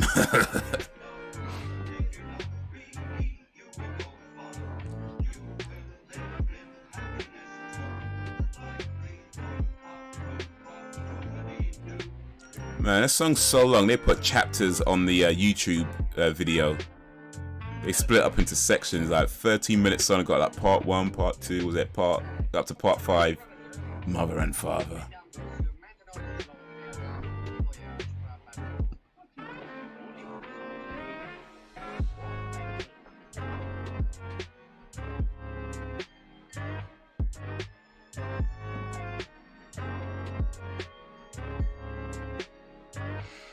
Poet and didn't know it.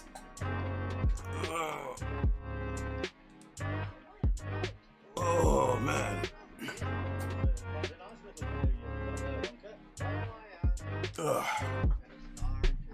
Poetry. The poetry is where poor people hang. It's a tree where poor people hang out. That's why it's called a poetry. Ba-dum-tsh.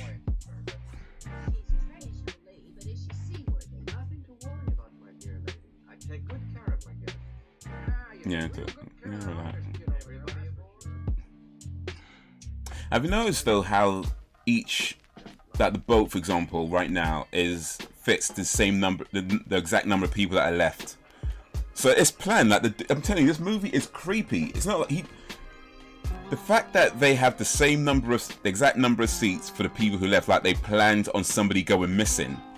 You know what I mean? It's like, bro. This movie is creepy AF. Wonka is a psycho.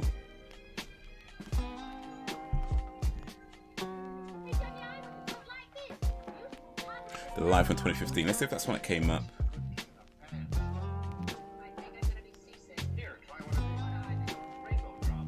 Yeah, this is one. Wembley 2015. Yeah. The Button of Pendulum from Vehicle of Spirits. Nightwish, Poet and the Pendulum. I'm guessing Nightwish do a lot live because most stuff that I see on Nightwish is live. The stuff that's recorded from their concerts. I know they do have albums and they do record stuff in studios, but they must do more. I'm sure they do just everything live at this point, because certainly that's at least what they post on their YouTube is mostly live stuff that I see.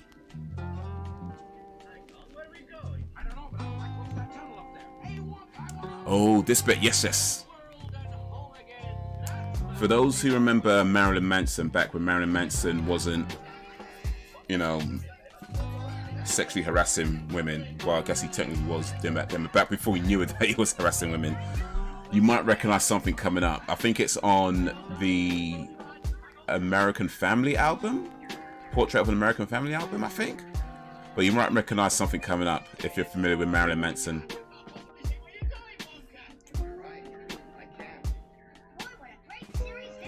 But yeah, Better Life. I haven't been to a live concert for ages, man. Definitely want to go see some live music. Everything's better live. Well, maybe not everything. A lot of things are.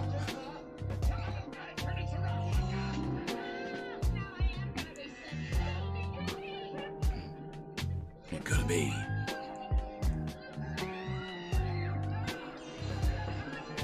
A worldly way of knowing which direction we are going. There's no knowing where we're rowing, or when the river's flowing.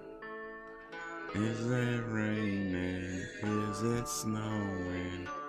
There's a hurricane blowing. The speck of night is showing. Danger must be growing. The fires of hell are glowing.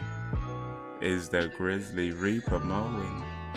Yes, the danger must be growing. The reels keep on rowing, and they're certainly not showing any sign that they are slowing. But yeah, so this is where Marilyn Manson got it from, for those who might not know.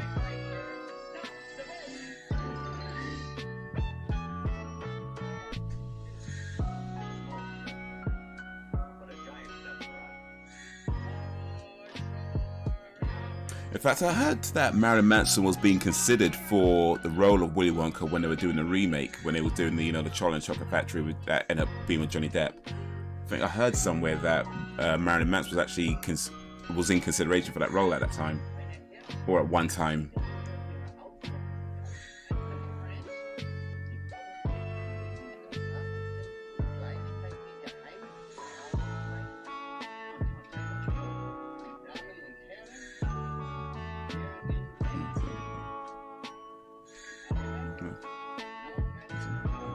Touching, no tasting, no telling, no telling.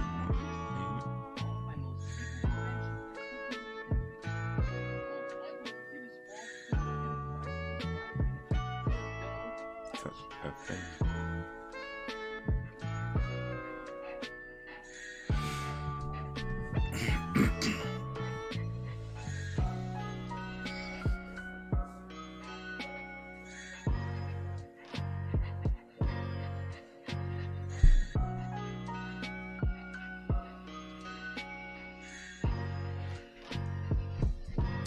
So Willy Wonka rescued the Oompa Loompas and then made them work for him.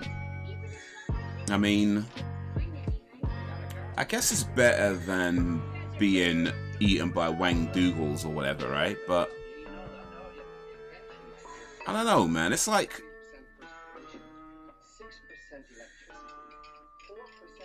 it's kind of like trading one bad situation for a slightly better situation. You know what I mean? Like, he's still in the bad situation, but maybe one's just a little bit better than the other.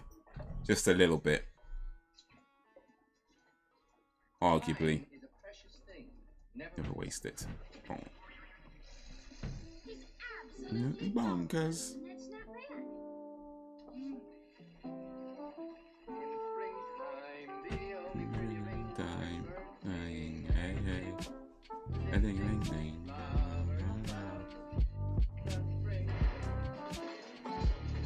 Oh, told you not to, silly boy.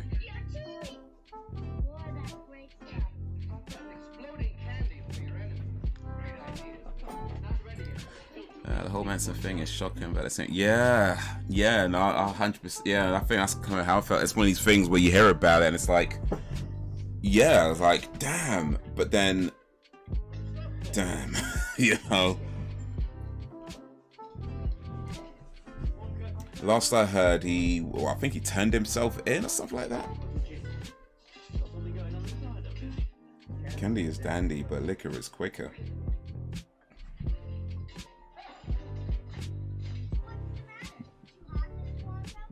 Cold.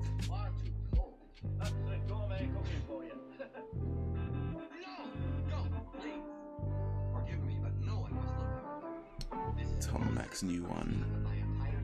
Actually, I heard Tom Mac's new one. I'm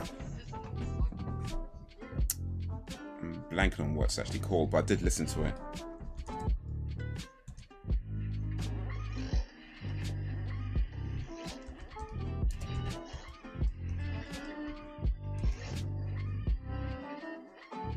Brainwashed, that was it. Brainwashed. 2.7 million views in 3 days. Ooh, nice.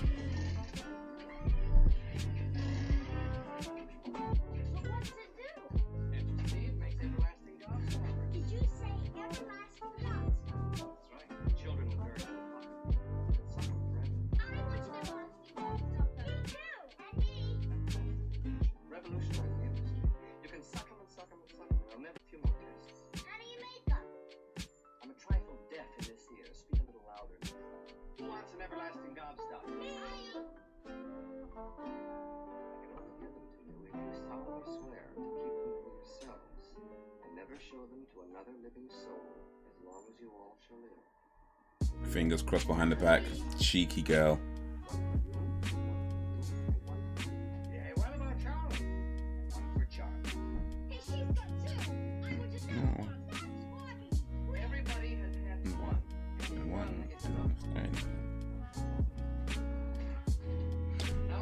Brainwashed.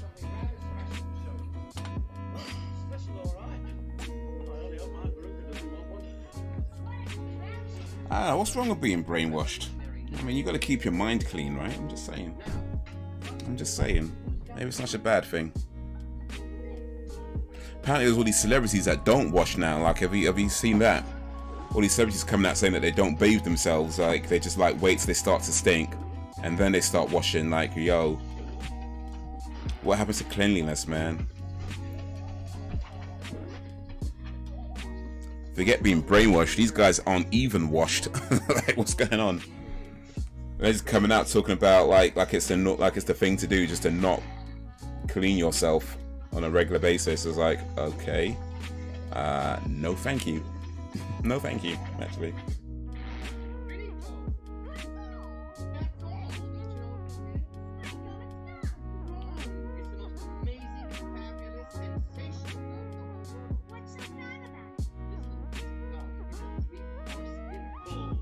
no.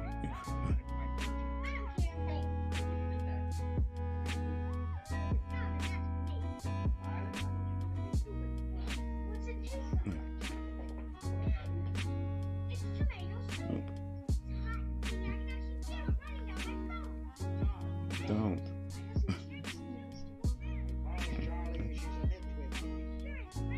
They don't listen to him either, though, so.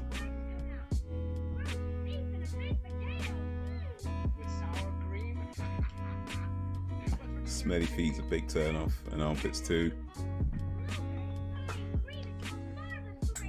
Violet, you're turning violet, Violet.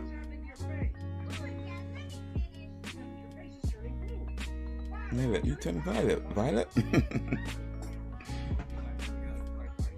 Yeah, it was like Jake Gyllenhaal. I can't remember who else. Some other, there's like a. It's another couple that came out, but yeah, they're all like, yeah, we don't wash our children. They don't wash them.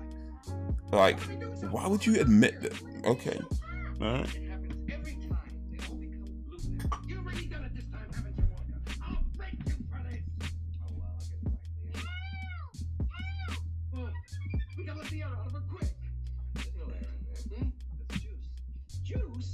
You seem to think he's right wing. I really don't get that. I think he's more anti-establishment. Mr. McDonald.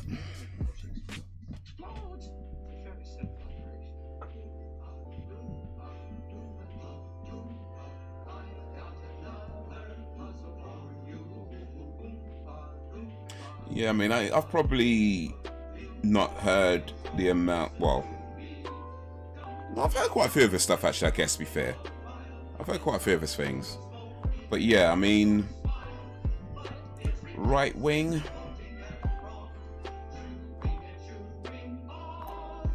Yeah, I mean, I think I'd say he's probably leans more anti-establishment. I mean, though I would say it's probably fair to say there's at least a few right-wing ideals in there. That being said, I feel like that's probably the same with most things. Like, if you look at things that are nuanced, if you take a nuanced approach to things, like, nothing is ever going to be just one thing, right? So a person could be, like, say, a left-wing libertarian, whatever. But that doesn't mean that they themselves don't necessarily have any, say, you know, more right-wing views. So, yeah, I mean, I guess if you only listen to like one song or two songs, you might get the impression that he's right-wing. But then if you take the, say, the whole body of work, then you'll say there's more to it than that, you know. But, you know, nuance doesn't exist in the modern world, so it is what it is. People hear one thing about you, then make assumptions about your entire existence. Oh, this is one of my favorite quotes coming up right now. And this is the scene that I put in the picture. An orange. You know, orange will taste like a pineapple. Yeah, it tastes nasty. Strawberry tastes like strawberries. The snozberries taste like snozberries. And snozberries? Who have had a snozberry? There we go. We are the music makers. And we are the dreamers of dreams. That's actually a line from a poem by Arthur O'Shaughnessy. The poem is called Ode, and that's the first line. We are the music makers and we are the dreamers of dreams. I looked that up because I really like that quote. I really like that quote. We are the music makers and we are the dreamers of dreams. You know, it's not about what exists in the world, it's about what you can create. So yeah, I like that line a lot.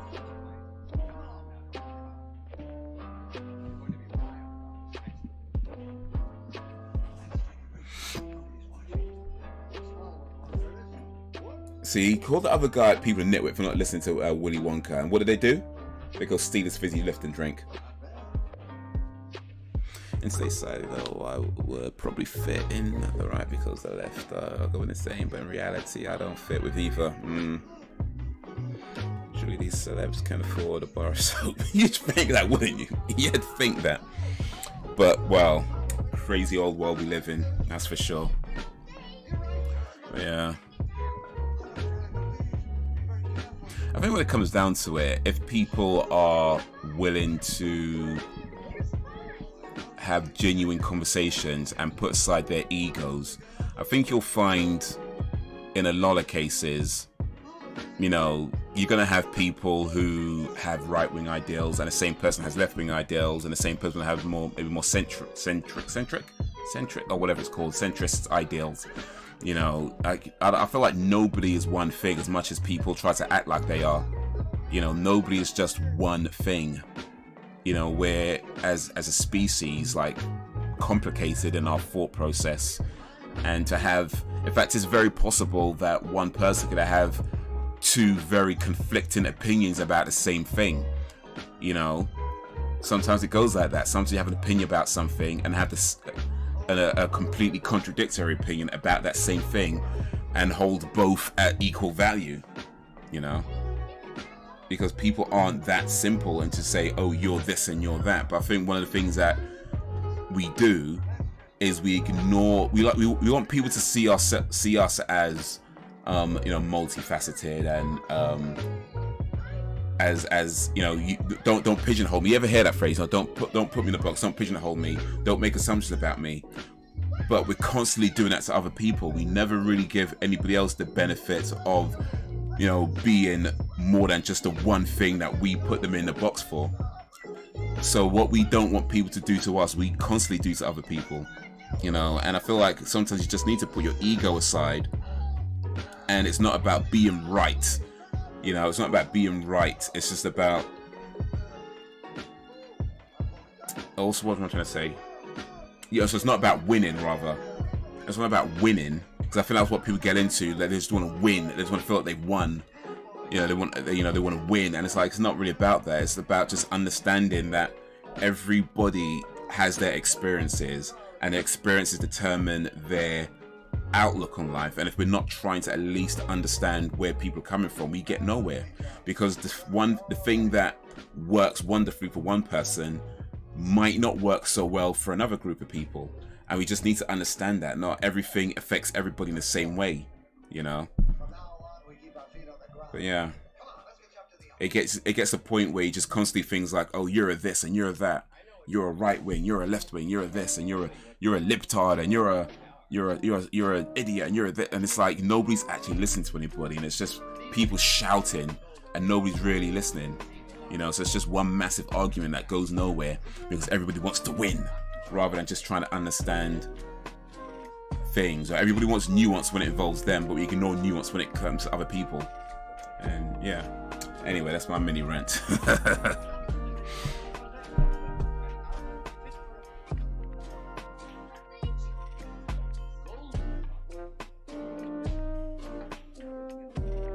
He hasn't let the fame go to his head. Eminem stays humble and keeps low key. Yeah, I think now certainly. There was a time maybe a bit earlier on where it might have been as much. You know, might have been. But then he's been doing this a long time, so he's been able to, you know, learn from that and grow from that.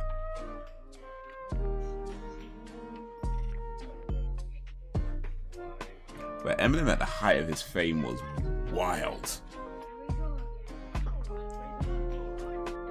Which is probably the same for most, if not all, celebrities when they reach like that kind of stardom. You know, when they're at the height of that kind of notoriety or whatever. More often than not, they're just wild.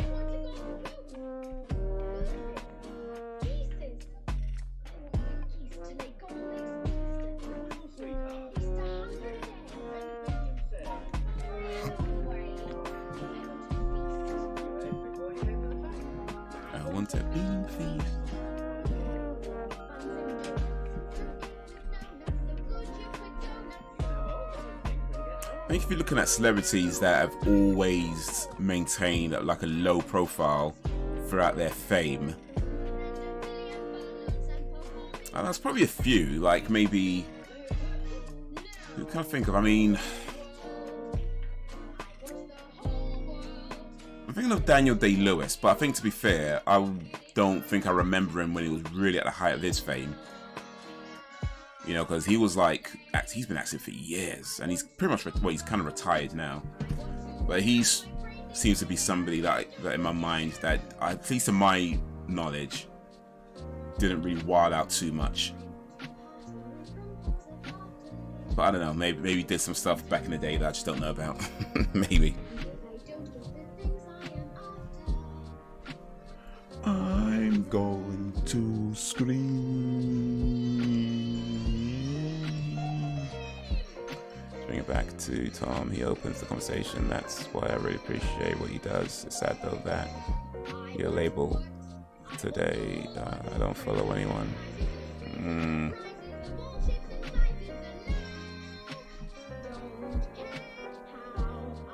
Yeah, I would say with Tom McDonald. Call him Tom like I know him. I say with Tom. Like the songs that he does that I would say that I like the most, or I maybe click with the most, are the ones where he's maybe like being sort of really personal, you know, about maybe his own sort of experiences and that kind of thing. The ones where he kind of gets a bit more into sort of social or political stuff, you know, I'll say with those, the one, I mean, I don't know if it's a criticism, but the one thing that I'll say that about them is that, oh, that was a bad idea, wasn't it? Bad egg. Because I feel like he doesn't necessarily go deep enough, you know. Like he would talk about something, he would mention something, but then he would move on to something else, and then talk about something else, and then move on to something else, and then talk about something else, and move on to something else. And I just kind of wonder, like, what would a Tom McDonald song be like, where he would say pick A subjects, and just go deep into that subject. You know what I mean?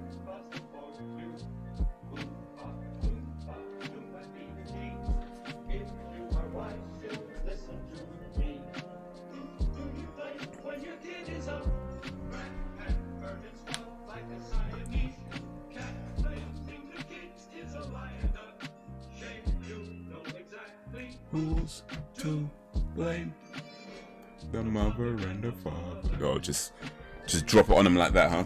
Just drop it on them like that.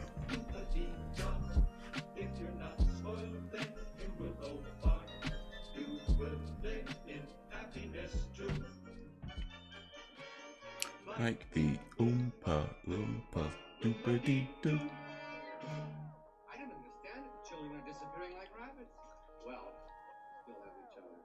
Shall we press on? Mr. Wonka, can't we sit down for a minute? The pace is My killing me. dear lady, transportation has already been arranged.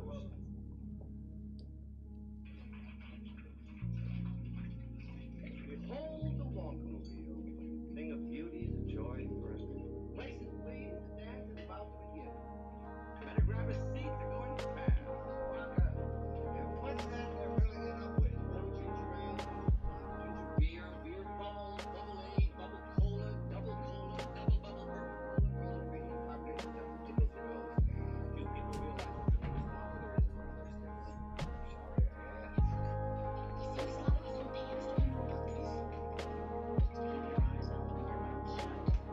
Sorry, Keep your eyes open and your mouth shut. Is this gonna go fast, Grandpa? Charlie is getting more passionate than a politician. Hold on tight. I'm gonna really open her up this time and see what you can do. Yeah, I suppose you can go deep when he fits so much into one song, but yeah, I to hear him go deeper. My favorite songs of his are also the personal ones.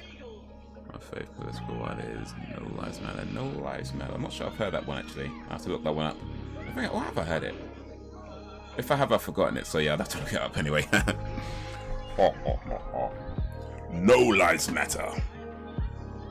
Well, I don't know about that. I mean, I think some lives matter. Maybe it's a few lives at least. A couple, maybe. One or two.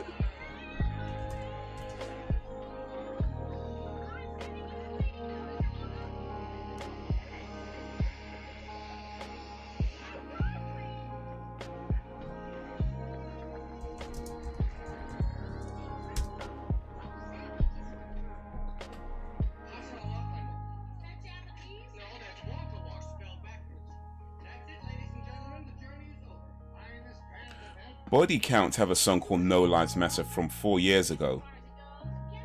Gonna have to check that one out as well. I need to listen to more Body Count. Now, would you all please put these on? We have to be very careful. There's dangerous stuff inside. Don't Look Down is my favorite overall though. Overall, I can't even read it right now. Overall, okay. Don't Look Down. Let me note that as well. Don't look down.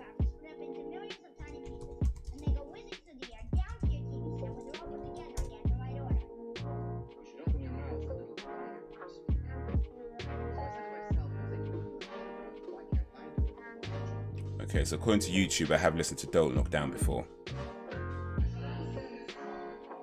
But that's actually quite recent, a month ago.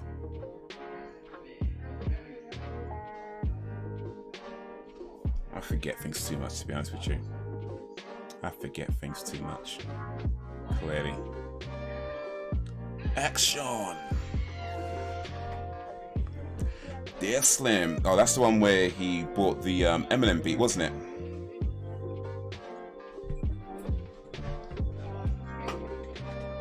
He paid, was it $100,000 for the Eminem beat? I think I read that $100,000.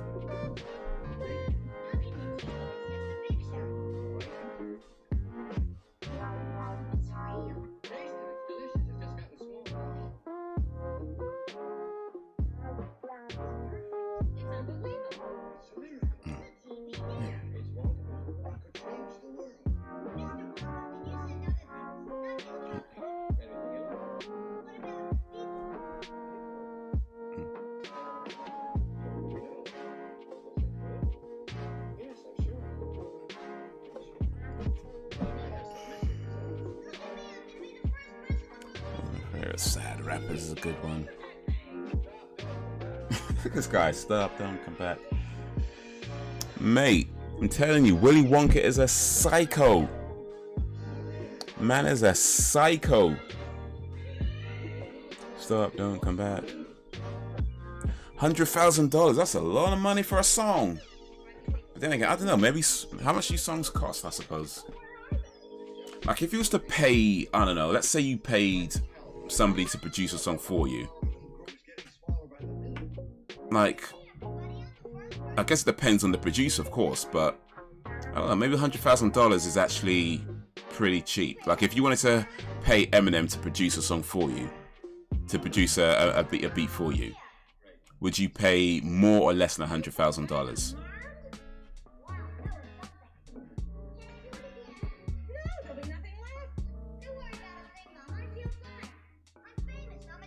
Can't judge when he use a coaster. Hey, don't be knocking a coaster, man. Don't be knocking a coaster. I bet Willy Wonka uses a coaster. Actually, no, he probably doesn't. He's a psycho, so yeah. I'm pretty sure Willy Wonka does not use a coaster. In fact, there's a scene in the office. I'll have to look for it, see if there's a coaster on his desk. When the office scene comes up, I'm gonna pay close attention to see if I can spot a coaster. I'm pretty sure. I'm gonna say it now. He does not have a coaster on his desk because this man is a psycho. Now, my dearest lady, time to say goodbye. No, don't speak. I'm paying more because it's Eminem. Eminem. So yeah, I mean, what I'm trying to get is that like he paid. I think it was an auction on the NFT. What they call it, NFTs. That he got $100,000. But like, if he was to just go up to Eminem and be like, "Yeah, can you produce a beat for me?" Like, would he charge that amount? So maybe the $100,000 is actually cheaper than what Eminem would normally charge to produce a beat, right? Maybe is what I'm trying to say. Or it could be a lot more than he would normally charge. I don't know. So the $100,000 could be either a bargain when it comes to Eminem produced beats, or it could be way overpriced when it comes to Eminem produced beats. I guess the way it comes down to what does Eminem normally charge to produce a beat. Whereas some of that M charges $500,000 for a beat. If that's true, 100. Okay, in that case, yeah, it's a bargain. If you're normally paying $500,000 for Eminem to produce a beat for you, then yeah, 100K is a steal.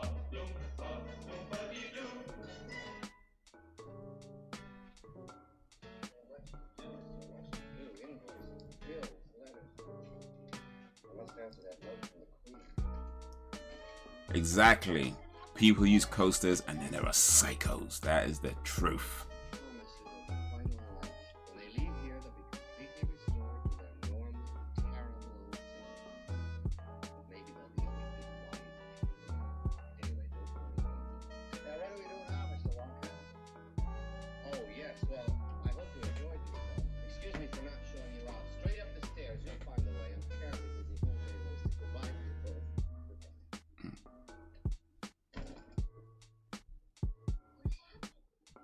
$100,000 to me as a house.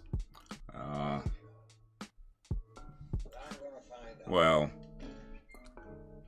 if you got 100,000 in London is not a house. I can tell you that much.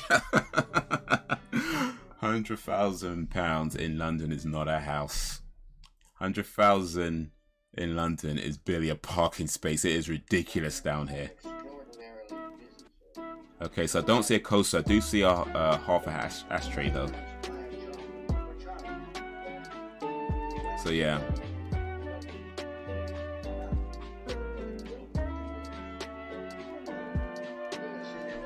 Half an ashtray on a full cigar. There's a cup on a plate. But that's not a coaster. I guess he's using the plate as a coaster, but not an actual coaster.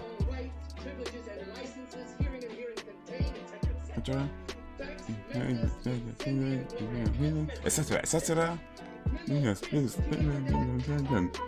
You stole there, black and white, clear as crystal. You stole fizzy lifting drinks. You bumped into the ceiling, which has to be crushed and sterilized. You look nothing. You lose. Good day, sir. Oof. Tell him, because he's a. No. You don't get to call this man a. I mean, look. Let's be clear. Willy Wonka is a crook. No, Willy Wonka is a psycho. Definitely a psycho and a bit creepy as well. But Grandpa Joe does not get to say anything about Willy Wonka, the way he lied to Charlie for 20 years. Well, not 20, but pretty much Charlie's whole life about the fact he can walk. And it was him that got them to drink the fizzy lift and bump into the scene. And that is all Grandpa Joe. Grandpa Joe does not get to say nothing at this point. Grandpa Joe better shut his mouth and walk away. He don't get to say nothing. He don't get to say a damn thing.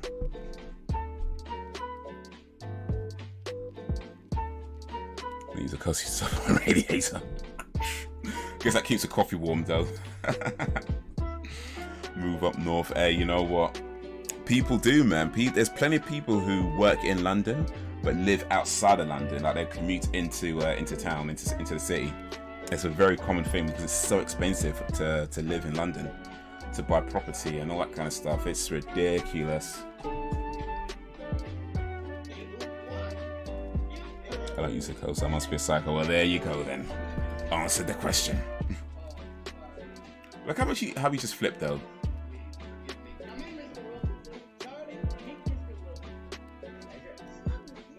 No. What's it mean? He's a psycho. Why is anybody like think this is okay for a grown man to be testing children like that? The man is psychotic. He uses a plate as a coaster.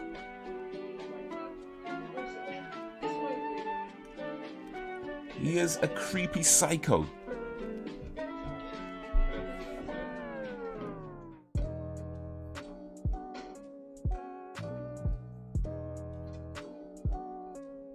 This is the great glass walk-away. It's an elevator. It's a walk-away. The elevator can only go up and down, but the walk-away can go sideways and slant. Welcome to Psycho Team. Oh, I'm surrounded by psychos in the village, huh? I see. Oh well. Any of these buttons. Just press a button and see. Press the wall. Except for this one.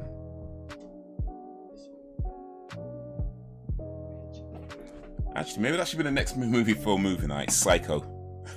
Let's see if they've got it on Netflix or something, or one of these streaming services. Let's see. Not exactly sure what's going to happen. Faster. We don't pick up enough speed. We'll never get through. Ah. You mean we're going up and out? Oh, they've only got the remake for Psycho. Nah. It's not even a remake. It's the Indian version of Psycho. Apparently, they don't have the Psycho like Alfred Hitchcock Psycho, but they got a film called Psycho, which looks like, yeah, it's an Indian Tamil language film. It's 2 hours and 23 minutes. It's quite a long one. But yeah, there was an Indian film called Psycho. Interesting. Might have to check that out. See what the Indian Psycho's about. It has a similar sort of writing as the Psycho that, you know, the Alfred Hitchcock Psycho. But I don't know if it's a remake or just a movie of the same name. I don't know. But there is an Indian movie called Psycho made in 2020, made last year. How did you like the chocolate, Charlie? And the way he's going to give a whole factory to a child. Nobody thinks that's creepy. Because he gave the sweet back.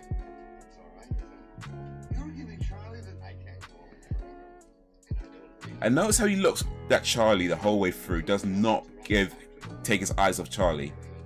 Doesn't look at Grandpa Joe. The adult there. Granted, Grandpa Joe, we know he's got his problems, but still, he is the only other adult in the room. But yet, he's talking to a child and giving him a whole factory. And he's telling him, because an adult wants to do things their way and not my way. That's control. He's a psycho. Okay, he did look like Grandpa Joe then, fair enough. Maybe he's not as bad as I thought. Still.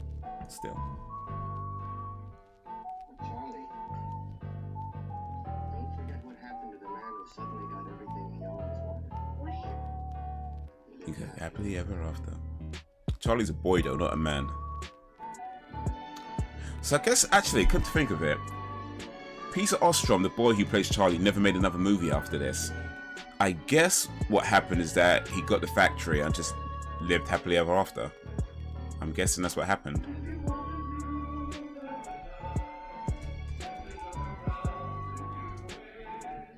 Tell me when you want to do it. Wanna change the world, there's nothing to it. Last day to watch on Netflix, August 31st. So yeah, a couple of weeks. But yeah, so Psycho's not on Netflix. It is on Amazon. However, it's not part of the Prime service. You got to pay extra for that. So no, we won't be doing Psycho. I'm not gonna make people pay for stuff. I ain't gonna make y'all pay for stuff. But that's Willy Wonka and the Chocolate Factory, 1971, classic movie, one of my favorite movies of all time. If you haven't seen it before, what have you been doing with your life, man?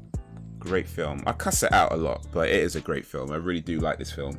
I love the songs, I like the quotables, I like the whole general kind of messaging of it. I mean, yeah, it's creepy. If you really want to get into the nitty-picky notions of it, it's pretty creepy, but just the general kind of message of honesty and how, you know, the fact that he was the only one that you know, didn't try to con him or rip him off, and he wasn't. Granted, and even the whole bit of his lifting drink, that was really Grandpa Joe and not Charlie. So, in essence, like, he was the one that was doing everything he was supposed to do, and especially like he's from his family, he's poor, and things don't really go his way. So it's kind of like, you know, I guess the kind of message is that, yeah, things might always be going well for you, things might be tough, but, you know, good things come to those who wait. You know, that kind of thing. But yeah, dude's creepy. Dude's a psycho still. Man, bare psycho in this, you know.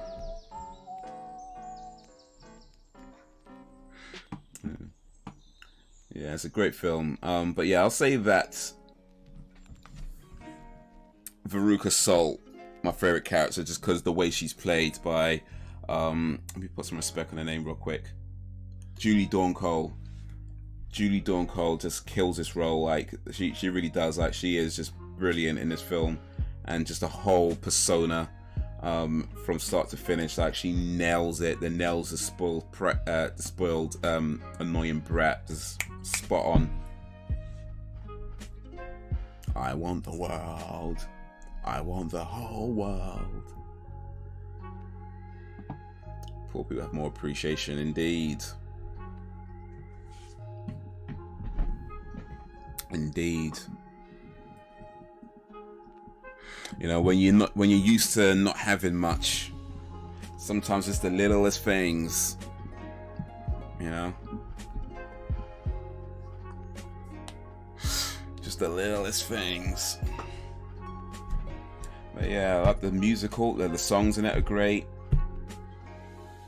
And yeah, just my favorite line I was saying before about, you know, we're the music makers, we're the dreamers of dreams, from the poem. It's a great line, because it's like so much in there. Just that one line, or two lines really, but that two lines: we are the music makers, we are the dreamers of dreams. It's the idea of creativity, you know, just being in the mindset of not worrying about what already exists and what is considered, you know, normal. When Veruca's like, Snaresbury, whoever heard of a Snaresbury? Like it doesn't matter that you've never heard of it. It doesn't matter that it doesn't really exist. Creativity is just that, just like stepping into the realms of things that aren't there and creating it. And now Snaresbury exists, regardless of whether you heard of it or not. Now it exists, and that lickable wallpaper tastes like a Snaresbury. Snaresbury. Little things mean the most, indeed, man, indeed. So yeah, it's a great film, man. Willy Wonka and the Chocolate Factory. 1971. And there's the remake that was made in, what was the remake done actually? 2005. And in fact, the remake is also leaving Netflix on the 31st of August. I'm gonna go ahead and guess that more people watched the original than the remake while they were both on Netflix. I'm just guessing. I'm just guessing. The thing about the Charlie and the Chocolate Factory, I saw that movie once. I think I was on a plane when I saw it. And, I think I watched it when I was on the airplane at one time. And it's one of these films where it's like, it's not even that it's a bad movie. It's just pointless. I feel like I mean, from what I remember, granted, like I saw it once on a plane. Maybe, I'm sure it was a long time ago as well, so I'm sure my memory has faded a lot on the remake. But from what I can remember, it feels like there's just no real point to this film. You know, there's no real reason why this was made. It was just kind of there. You know what I mean? It was just kind of there. And it's directed by who's it directed by again? Forgotten. Here we go, Tim Burton. And Tim Burton seems to have a thing with daddy issues. Like almost every one of his movies, the main character has an issue with their father. You know, almost every Tim Burton movie, the main character has some kind of daddy issue. You know, I don't know why. Maybe Tim Burton himself has daddy issues. I don't know. But pretty much every Tim Burton film, certainly a lot of Tim Burton films, the main character has some kind of daddy issue. And they fit that in with the Charlie with a remake that he did, and it just felt so out of place. You know, it felt so out of place. You know, if they're gonna have daddy issues, they could have done that with the actual main character, which is Charlie. But they kind of forced it on Willy Wonka and how he had daddy issues, and it just felt so out of place. Like if they gave Charlie the daddy issues, that would have made more sense since his dad's literally not around. That would make more sense that he's got daddy issues. But nope. They went with Willy Wonka has daddy issues, and he had to have therapy for it. And I was like, why is this in the film? Like, why is this here? Other than Tim Burton needs to have daddy issues in his movie. Like that is anyway. My other half could buy me a diamond. I'll be like, meh. You could make me a brew. And I'm like, yay. Well, you can't drink a diamond, can you? You can't drink a diamond. I guess you could sell a diamond and buy coffee. You could buy lots of coffee with the money you make from a diamond, I suppose. I guess there's that. But still, you can't drink a diamond. At least having a brew, you can go for a big P. You can't do that with a diamond. Diamonds are forever. But coffee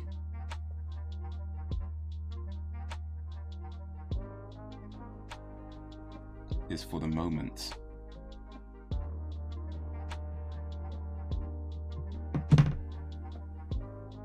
Speaking of Johnny Depp, he just popped up in my notifications, my news notifications.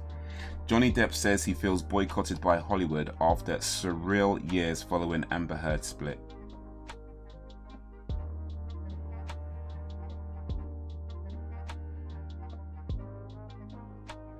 Diamonds are forever, forever, forever. Diamonds. Never seen the remake. Well, you have up until the 31st of August to watch it on Netflix. I would say that it's not a must-see. Like, if you never see it, I personally feel like you're not missing out on much. But if you want to know why people don't particularly like it very much, then yeah. If you got a spare 2 hours, you know, it's there.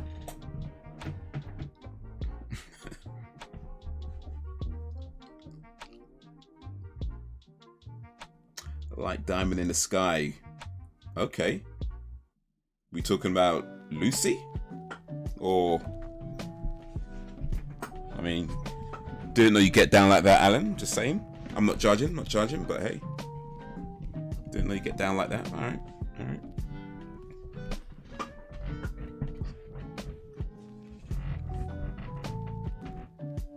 Make me a brew, I'm yours. I'm a simple girl. Just make me a coffee.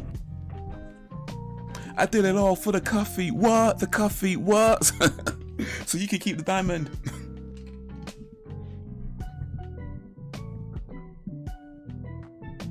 Get a cow.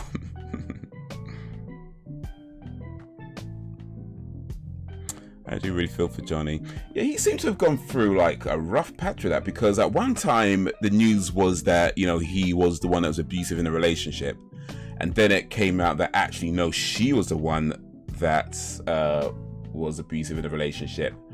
And it does kind of seem, at least, I mean, granted, I'm not following the story super close, but it does kind of seem like when it became somewhat apparent, when it became somewhat known that she was the abusive one, nobody really said much. Like, I mean, I know a few people did. Maybe not nobody. A few people did say something, but it wasn't really talked about in the same way as when people thought that he was the abusive one. You know what I mean? So it's kind of one of these things where, you know, when it's the other way around, nobody seems to care that much, or at least not as many people seem to care that much.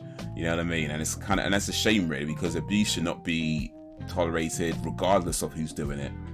You know what I mean? It shouldn't be one of these things that we just go, oh, well, you know, he's the man, it doesn't matter. It's like, no, like, that should not be okay regardless. It doesn't matter whether it's weak punches or those hits don't hurt. That should be completely irrelevant. Abuse is abuse and should not be ever considered, you know, okay or possible or not as big of a deal, because it's nah.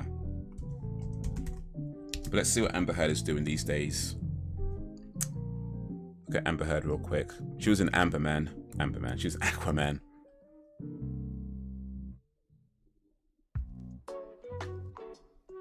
Yeah, looks like she's going to be an Aquaman, the next new Aquaman coming up.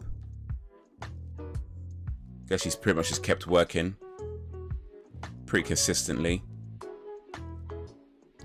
Let's check Johnny Depp real quick. He says he felt boycotted by Hollywood because I know he's not in the Pirates of the Caribbean movie. I know he got dropped from that.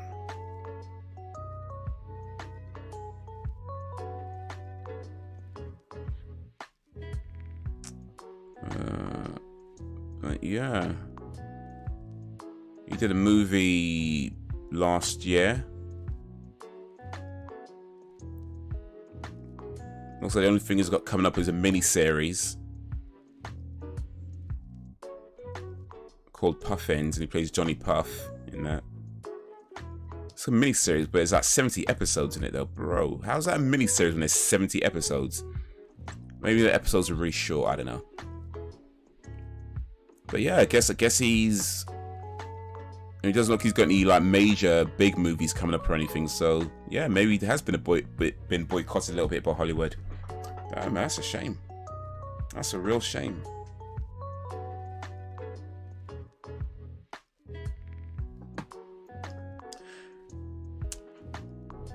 Rihanna song. What's the Rihanna song? It goes, shine bright like a diamond. Shine bright like a diamond. Although diamonds don't actually shine, but still. We forgive Rihanna because she's pretty.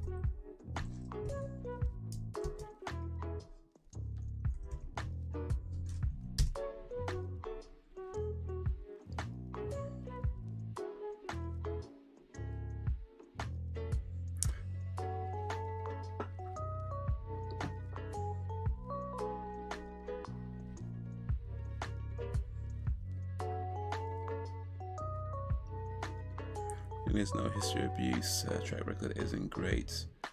How has he been treated? How he has been treated isn't right. He's such a good actor. Yeah, he's done some great movies, man. I mean, you know, Charlie and the Chocolate Factory is not quite one of them, but still, he's done some great movies. But yeah, I mean, it is really a shame because as much as people don't like to, you know, admit it or say it, you know, truth is there is a massive difference between how men and women are treated when it comes to these sorts of things. And I don't want to sound one of these guys that, you know, because I ain't even trying to be on that kind of vibe, but it's just empirical, you know, empirical. I'm gonna say the word properly. You know, the fact that had that been the other way around, you know, Johnny, like, had it been a man beating a woman or being abusive to a woman, that guy would not be hired to do much outside of the you know, I mean, anything outside of like a really tiny student project, if even that much. But then Amber Heard continues working in big movies, like in big Hollywood production movies. You know, she's got a few coming up, even though it's like, yeah, she was the abusive one, and that's known now. It wasn't known before, all right, fair enough, but it's known now, and it's been known like that for a while. I think at least a year. I think it came out, I think about a year ago, it kind of came out that she was actually the abusive one. But yep, still got plenty of roles lined up. Well, I'll say plenty, that's maybe not quite accurate. She's got a few lined up. maybe I'm exaggerating that a little bit. She's got a few lined up, but still.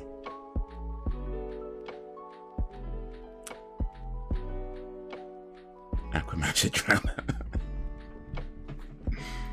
Maybe they're gonna do that. They have to figure out how to make it make sense in the movie. Actually, to be fair, the first Aquaman movie, there's lots of things that don't quite make sense. I'm sure they could do something. I'm sure they can do something. Aquaman drowns Mera. Is like, wait, how do you drown an Atlantean? We just did. Okay, we just did. Rihanna is a billionaire, yeah. Rihanna got them billions. She had the Fenty brands, the Fenty makeup brand, which, well, clearly did well for her. So yeah, she got them Billy so silly. Them Billy so silly.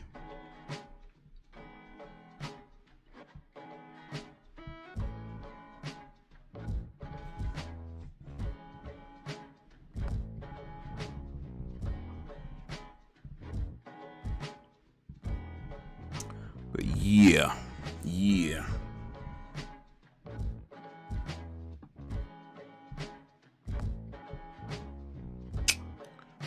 But yeah.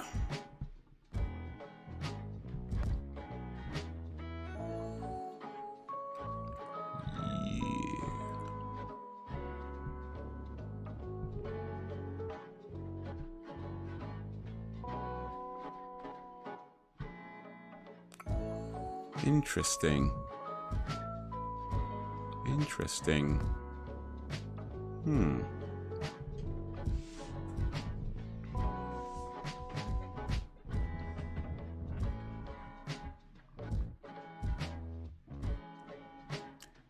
At least according to the movie database, and granted, it's not moving that out yet, so things can change and it's not complete and blah blah blah blah blah, but so far it seems Nicole Kidman's not listed as being in Aquaman 2.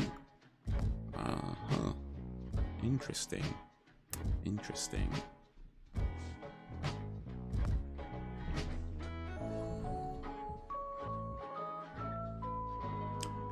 Silly Billy's going on. Hey Billy, you're so fine.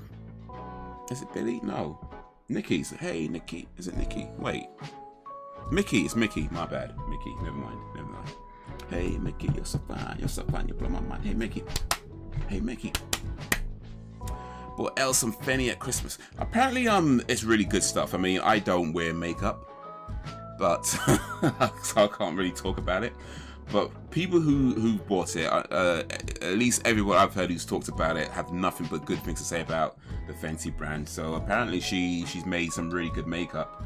And I think one of the things that's really helped her, at least from, again, what I'm hearing, is that it's maybe one of very few makeup brands that have tones for darker skinned women. Apparently a lot of makeup brands don't really cover that don't cover the darker skin tones. Like they'll go for, say, I don't know, say maybe something about my shade, or maybe like a little bit sort of my kind of shade, or maybe a little bit lighter. But yeah, if you when you talk about, say, your darker tone people, they don't really, a lot of makeup brands don't really do stuff for that.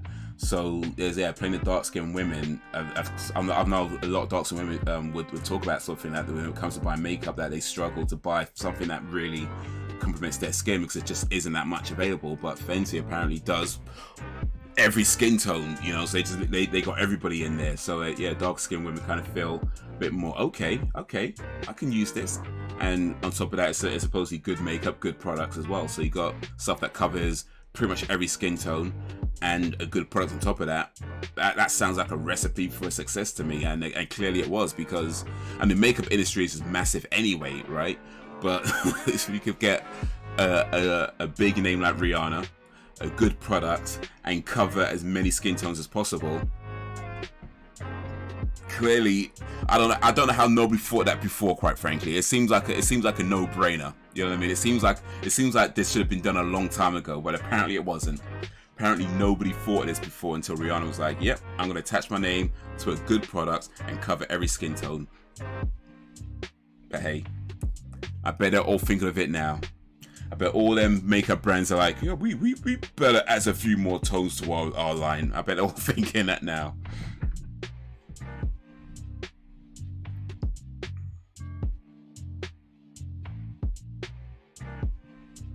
Rihanna was in a movie called Battleship. Yeah, I haven't seen that though, but yeah, that's right. Apparently she doesn't like Amber. That could have something to do with it. Nicole Kidman. Okay. Interesting.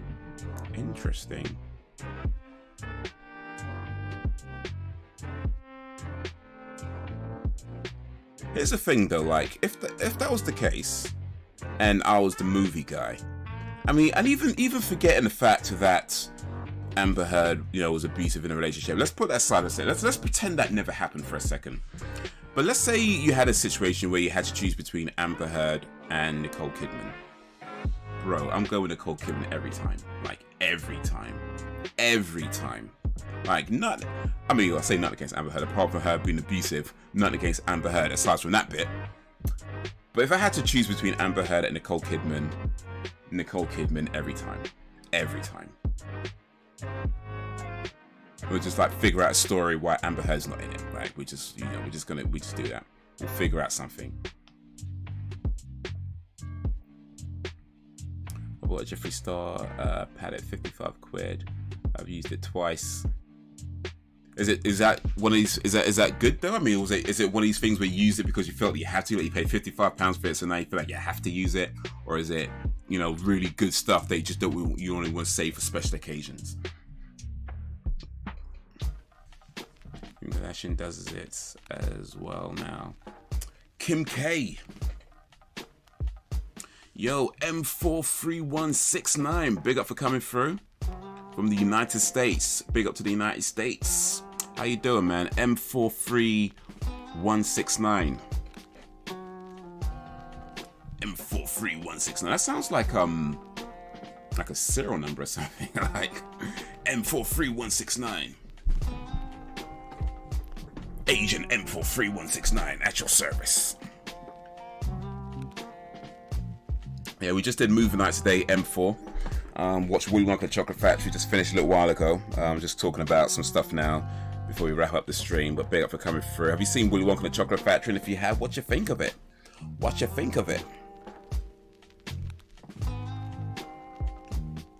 Or maybe you've seen the remake, Charlie and the Chocolate Factory, and if so, what you think of that? Or maybe you ain't seen any of them. That's cool too. Either way, how you doing, man? How you doing, sir? It's a good product. I'm not very good with the whole makeup thing. Okay, fair enough. Jeffrey, but yeah, there's money to be made in makeup though. Like, it is crazy money to be made in makeup. It is crazy. But I guess it's not surprising. Like I said, it's one of these things when you see the numbers, it's like we were saying before, like shocking but not surprising. It's like that's the kind it is with like when you see the money being made in the makeup industry. It's like it's shocking, but then not really surprising at the same time.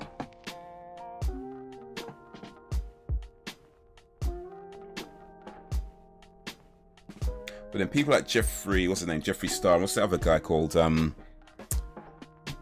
other one that's not Jeffree Star. I can't even say the gay guy because it's like, I mean, we're talking about dudes in makeup. Come on.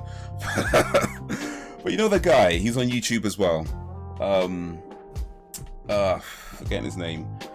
But yeah, those two. They just seem like anytime I hear about them, anytime I hear about them, it just seems like you hear more about their drama than, you know, their actual makeup products. Like, you hear more about some drama they got involved with, or, you know, somebody screwing over somebody, or what's this guy, you know, you messaging some underage kids or something. No, it's not Shane Dawson. It's the, oh man, it's like it says Jeffree Star. The Shane Dawson. What's this guy's name? James Charles. That's the guy. James Charles. Like, you're always hearing about, yeah, James Charles. Like, you're always hearing about like some drama. Like, you know what I mean? Granted, I mean, look, I don't follow a lot of these guys anyway, so I'm not going to hear all the stuff that's going on. And I think, to be fair, most of the time things go outside of your community. It's usually going to be something bad in most cases anyway. Fair enough to take into consideration. But it's like, anytime you hear them in the news, it's like never about, you know, something positive. At least that I've come across, and never something positive like, you know, I don't know, their makeup made, I don't know what they do. But you know, it's never anything positive. It's always like some drama. It's always like somebody, you know, like James Charles was like, apparently was messaging some underage kid, or was trying to convince a straight guy to send him naked pictures, and it's like, bro, are you serious? Are you serious? Yeah.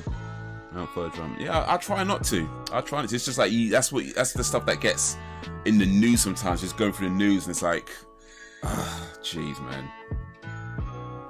I don't follow none of these guys, and I don't really pay attention to these drama channels either. I really don't. But every now and then, when things get big, and you see it in just like regular news things, and it's like, it's never anything good. It's never anything good.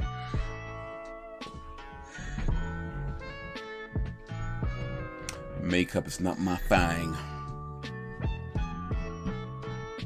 Right, a palette in my pro pick. Okay, the Jeffree Star palette. Okay, so we got a little we got a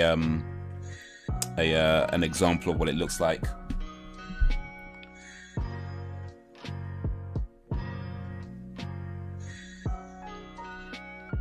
As we were saying, not with the name that's attached to it. Yeah, no, there's truth to that. There's truth to that. You get a big name attached to it, but that's why it's important to have not just your name attached to it, but have an actual good brand, an actual good product. Because yeah, you can charge more because of a particular name, because you're famous or this, that, and the other. But then if the product itself just isn't good, ain't gonna last. Ain't gonna last. People catch on real quick that they're paying way more for something that just isn't that good.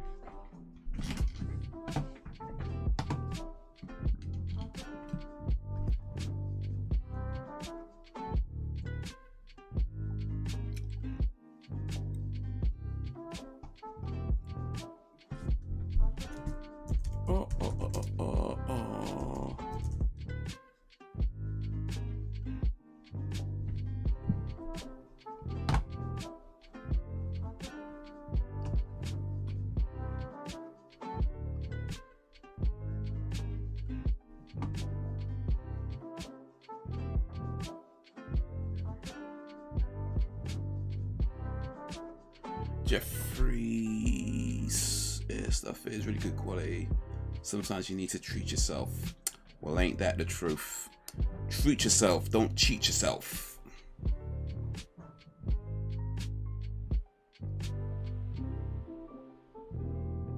A little bit of lippy can go a long way. A little bit of lippy, a little bit of blush, bit of concealer, bit of foundation.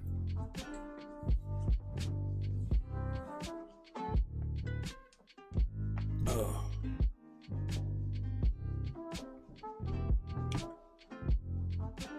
Sometimes you just gotta treat yourself. Ain't that the truth?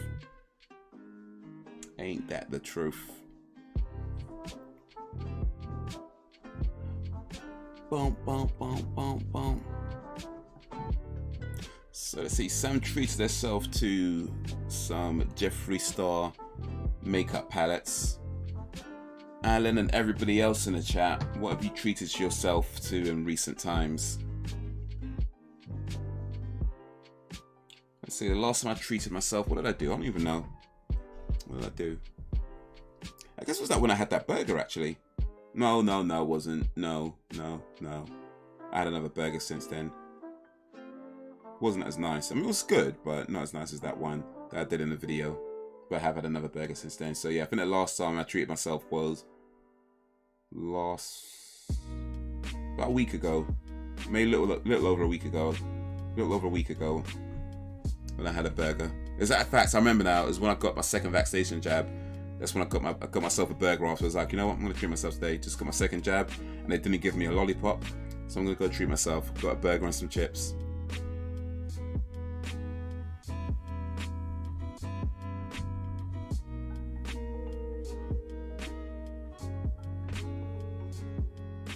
Makeup, I would look like a clown gone wrong.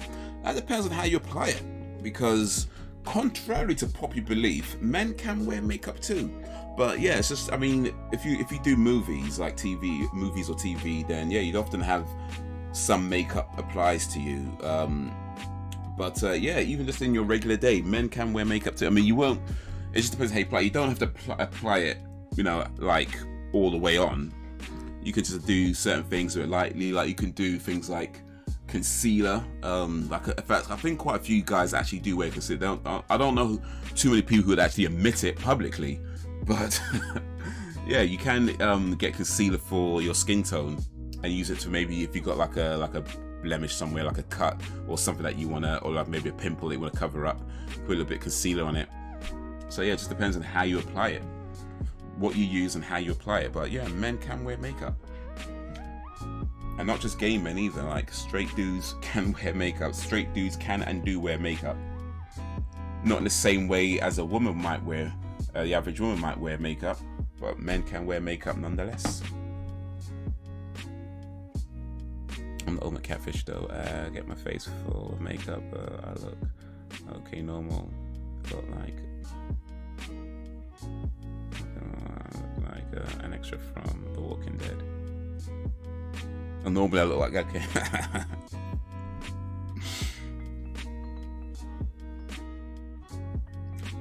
Is that the thing? So you put all the makeup on, get yourself a man, and then once he's all falling in love with you and everything, it's like, I can't find it. Wipe this off.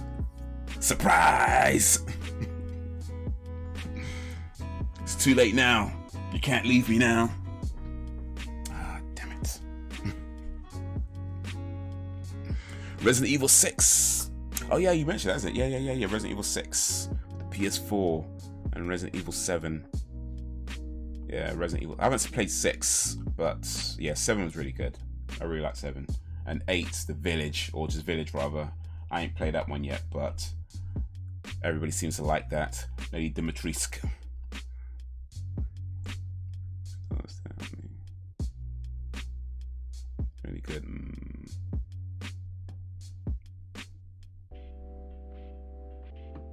I imagine it's probably just in general a good idea to have somebody else do your makeup for you just anyway, just because, like, you know, they can see it better without having to reverse everything in the mirror. But then I don't know, maybe there's women out there, I'm sure you practice it a lot and get it just right. Know how to get it just right.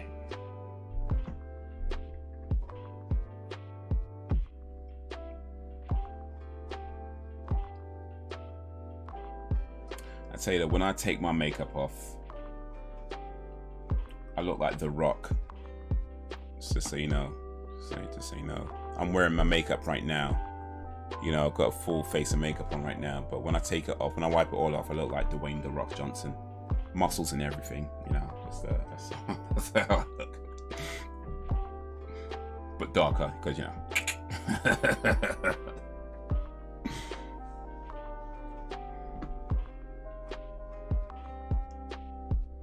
How much does it professionally?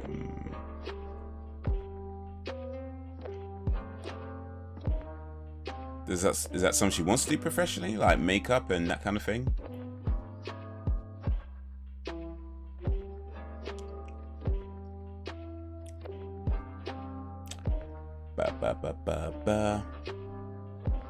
Ba ba ba ba ba ba ba ba ba. Said I let her pray for you. Forever, forever.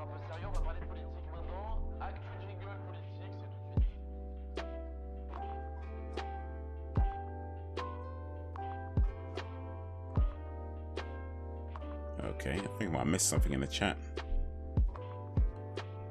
Frozen G! That's a backup option. Okay, okay. In case things don't work out. Going to make up how much for those pops.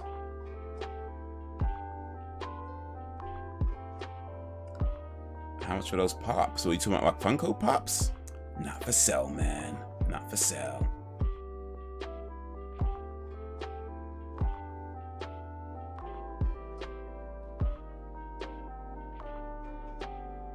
Oh, wait, you know, I just completely read that wrong. My bad. I confused myself. I forgot. Yeah, my bad. I read that wrong. I was like, did I miss something in the chat? What's going on? No, I just read it wrong. I just read it wrong. My bad. My bad.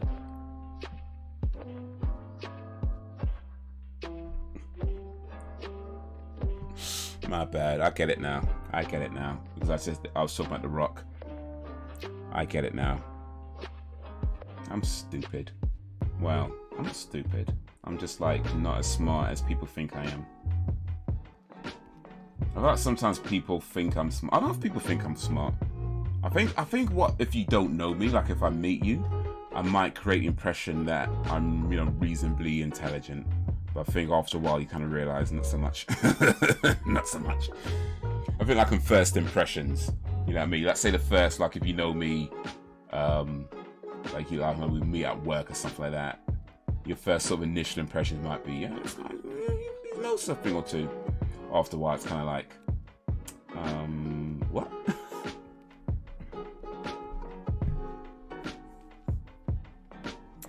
Wanted to buy my Funko Pops. No sirree, Bob. No sirree, Bob. They are not for sale.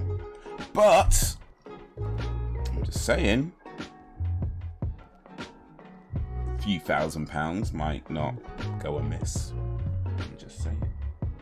I'll take £1,000 each. For each Funko Pop, £1,000. That's my sell price. Since I bought them, they're worth more. Not yours. Oh, man. And those are thinking I can make £1,000. They range actually. So most of them I think were £10.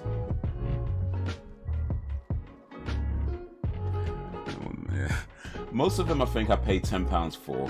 Some maybe £6-7, and I think the most expensive one was £15, but I can't remember which one that was. But yeah, so around, I say average is about £10, but some a little bit less, some a little bit more. Depending on the rarity, some can be really expensive. Like I know with you can't see him, but Killmonger up there, the one that I have I think was £7 or £8. But there is a variant of Killmonger with the mask, and that's at least 100. Right, the variant Killmonger is at least 100. It's probably even worth more than that by now, because I think when I saw it was a while ago. But yeah, the rarer they are, the more expensive they are. Pretty much is how that goes. So when you buy them when they're common, you know, when they're in stock, yeah, probably about a tenner would be most of them. But yeah, when they start to get rare, especially the ones that are limited, super limited editions, you'll see the price go up real quick. So, you know, certain variants, special editions and things like that will go up. I saw the Evelyn one from He-Man movie. Almost bought it. Yeah, Evelyn. It's my favorite character in He-Man. That's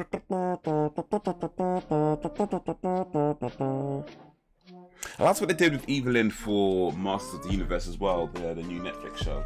I really like what they did with her. They kind of gave a bit more depth, you know, and it just, I felt like it made sense for the character. But a lot of people did not like Masters of the Universe. Like a lot of people felt like, you know, there was a whole thing about it was too female centric and that kind of thing, and it was female centric, no doubt. You can't. I mean, if you watch the show, you'll see that. But I think it works. I think what they did, it made sense and it works. You know, so I really like what they did with Master of the Universe. I really dig it. So I'm looking forward to the next part for that, whenever that may be released.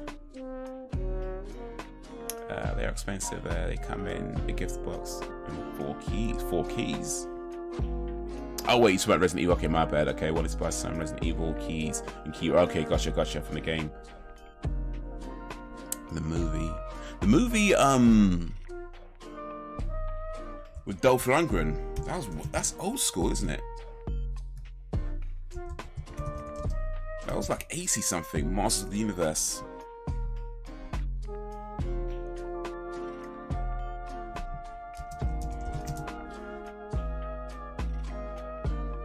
Here we go, Masters of the Universe. Yeah, 987, Dolph Lundgren. I've seen that movie. Ages ago, man. I've seen it a couple of times actually, but yeah, ages ago. I like the film though, I'm not gonna lie, it's a good movie. I like it. I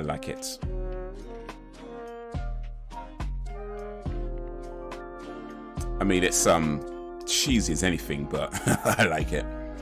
So it's got Courtney Cox in it. Courtney Cox is in that movie. Old school Courtney Cox, back before she was before she met her friends, which was a young actress. And Franklin Gala, he passed away, didn't he? Actually, I think he passed away. I'm sure I heard that he passed away. No, he didn't pass away. No, he's still with us. Okay, cool. He's still with us. Must have heard about somebody else that passed away then. Franklin Gala's still with us. Ihan Idris, assalamu alaikum, wa alaikum salam. Appreciate you coming through, man. How you doing, sir? How you doing today? Sometimes cheese is good. Hey, you know what? Some of the best movies are cheesy as anything, like no doubt. No doubt. Some of my favorite movies just pure cheesy trash. Like I'm not even ashamed of it. Like so like not the Sharknado movies, glorious cheesy trash. Yo, big up for the follow, man. Ilhan Idris, new follow on Twitch. Appreciate it, man. Appreciate it. Thanks for the follow. We just did movie night tonight. We've just finished the movie. We watched Willy Wonka and the Chocolate Factory. We do movie night every other Monday. Have you seen Willy Wonka and the Chocolate Factory? If so, what you think of it, man? What you think of it? I saw the umbrella gift sets. You get the t-shirt, mug, and the key for $17.99. That sounds too bad, actually. I mean, the t-shirt, mug, and the key. That's not too bad, I think. I feel that sounds pretty reasonable. Unless you're talking about like a tiny t-shirt that nobody could actually wear. Then maybe not so much. Skeleton film. Ooh, Skeletor, yeah. Franklin Gala. He plays Skeletor. But yeah, what they did with Skeletor, like, I mean, Skeletor from the original cartoon series, though, and then what they did with him in the movie, it was just different. It was the same but different, you know what I mean? So yeah, I get you. It's gonna sell normally 25 quid. Okay, you know, 25 quid don't sound too bad either, to be honest with you. It don't sound too bad either. But yeah, if you could get it for 18 quid, even better. Seen it so many times. Nice, man. Yeah, one of my favorite movies. One of my favorite movies of all time, Willy Wonka and the Chocolate Factory. I was just saying that it's a great film, but boy, Willy Wonka is creepy. Man's a psycho. Man's bare psycho. No, you can't. Okay, so yeah, that's alright there. I feel that's a good price then. That sounds like a good price to me. That sounds like a good price to oneself. But yeah, so yeah, we do movie night every other Monday. So we alternate between movie night and reactions on Monday. Wednesdays is Overwatch, and then Friday is just whatever game I feel like playing on Fridays. And then other days of the week I try to stream if I can. But it just depends on where I am, what I'm doing, blah, blah, blah, all that kind of stuff. But at the very least, I try to stream at least Mondays, Wednesdays, and Fridays each week. That's what I try to stick to. And then I do post videos on YouTube. So yeah, make sure you follow me on the YouTubes as well. Post regular content on YouTube, Instagram, all that kind of stuff. So yeah, make sure you follow. And I got a comedy channel. I've got a movie channel where I do reviews and stuff like that. I review games as well. And then I have the vlog channel where I stream, post vlogs, post stuff that I'm thinking about. Sometimes I'm serious, most of the time I'm not. You know, I do reactions, all that kind of stuff. You know, we just have some fun. So yeah, check in the panel, in the Twitch panels for the links and stuff like that. But yeah, hit man's up in these places because man's trying to do this thing. You get me, fam? Man's trying to do this thing. Yo, Retro Mercer, big up for coming through. How you doing, man? What do you think of the remake? The Willy Wonka remake, like Charlie and the Chocolate Factory. It was one of these films I just personally felt like it didn't really need to be made. Like, I don't remember a lot from it because it was a long time ago that I saw it, but from what I can remember, I just felt like it didn't necessarily need to be made. They could have just skipped that film. I'm sure if I watched it again, I might have a different opinion because actually it's been a long time. I might have a much different opinion of it this time round, but yeah, we'll see. Maybe it's on Netflix until the 31st, so maybe I'll try and watch it before then and see if my opinion has changed. How's your e-bike nowadays? Thinking of getting one? I sold my e-bike a long time ago now. I sold my e-bike about, when did I sell it? It was at the,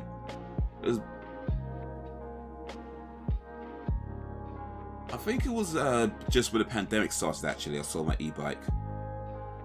So what was that? Not the pandemic. So when the lockdown started, excuse me. So that'd be around about March 2020. I think I sold my e-bike. So over a year ago. So yeah, I don't have it anymore. I don't have it no more. I did actually buy another e-bike, but it had issues and ended up returning it pretty much right away. So yeah, right now one does not have an e-bike. One does not have an e-bike. But it was pretty cool for the time I had it. It was pretty cool. What was it? It was the Carrera something or other. But yeah, it was pretty cool.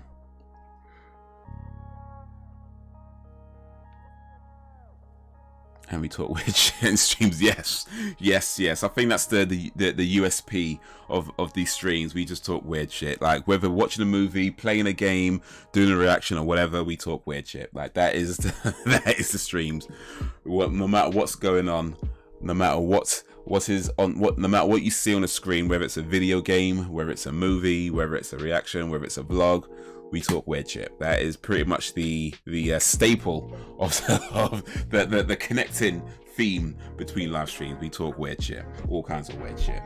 So yeah, come join. Not just weird shit, mind you. We do sometimes talk about some sensible things too. But yeah, I think predominantly we talk weird shit. So it's what we do. It's what we do.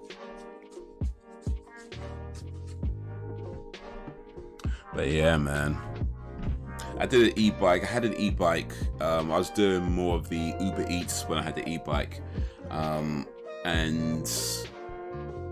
it was good for that. It was good for that because in Uber Eats or any kind of cycling gig, you know, you cycle a lot, especially up hills, and having an e-bike where you go up hills, yeah, just made that so much more efficient. So yeah, if you do stuff like Uber Eats or any kind of cycle delivery jobs, then yeah, I'll definitely recommend getting an e-bike for that sort of thing. It will just be so much easier on your legs, unless you're one of these madmen that just like cycle, you know, 80, 90, 100 miles a day just for a warm-up. You know, if you're one of those guys, then calm, right? It's calm. But if not, if you're just a regular schmegular dude and you want to do something like Uber Eats or anything like that, then yeah, an e-bike would come in handy. Yeah. Can we talk about going for a piss? Proper deep serious stuff. Exactly. I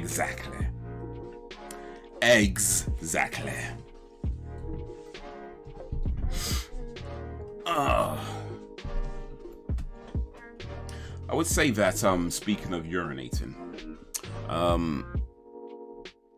since I've been doing like the driving work, have I mentioned this before? I'm not sure if I'm about to repeat myself. I don't think I've mentioned this before. Maybe I have, maybe I haven't. If I'm about to repeat myself, let me know.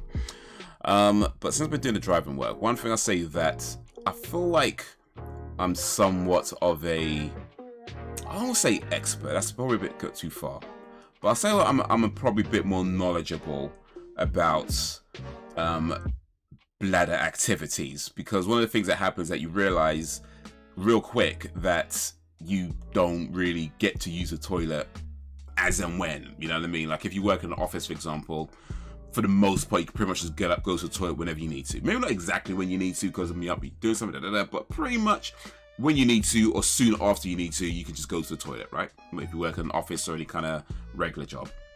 But when you're driving around, you know, out all day, you know, you can't, because you'd have to, you know, first stop and find something to use the toilet, and then you might be on a job and this and the other. So you find that one of the things that I looked up pretty early on is how long can you hold your pee for before it becomes a problem.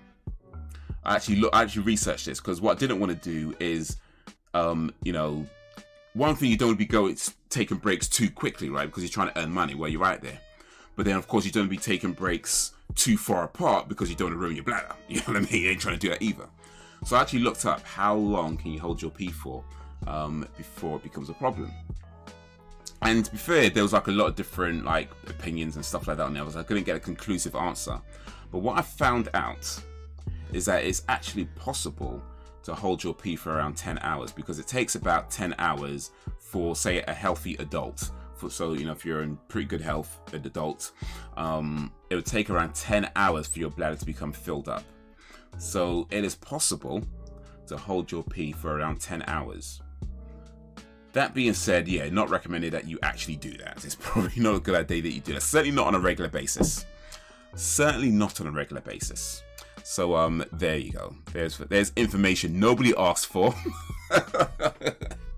And it's possible to hold your pee for around 10 hours.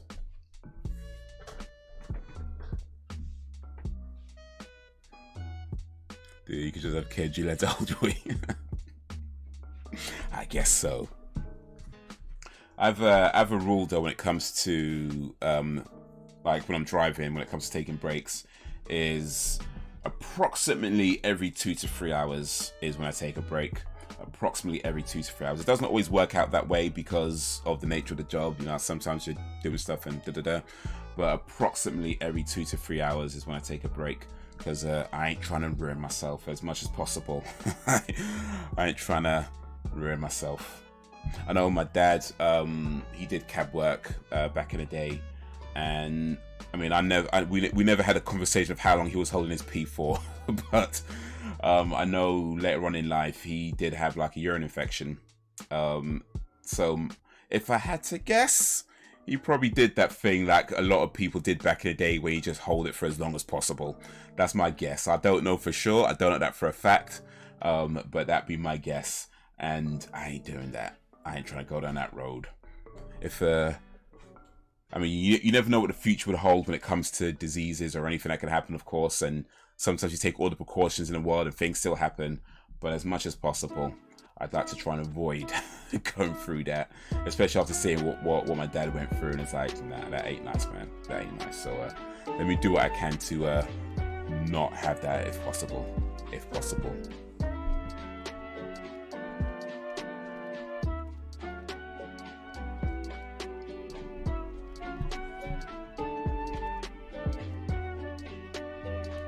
But hey, you do what you gotta do to survive. Once I had a kidney infection. Oof, damn. That don't sound too nice. Oof, sorry. Sorry. That don't sound too nice at all.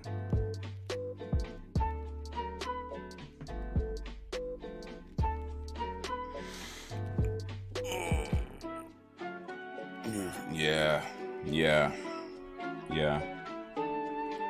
No, with my dad, it affected his walking. Like his foot swelled up. When I think it was his right foot. I can't remember. One of his feet swelled up. Swelled up pretty bad. Like they went down after a little while, but you could still tell that it was bigger than. Like it never fully went all the way down, but it swelled up pretty big. And even after it went down, you could still tell that it was like bigger than his other foot. Like so, he had a big swell on his foot. So like it affected his walking. I remember one time he fell over just because like when the infection was at its peak, he ended up collapsing, falling over. Had to go to hospital for it. So yeah. I seen it, man. I seen it.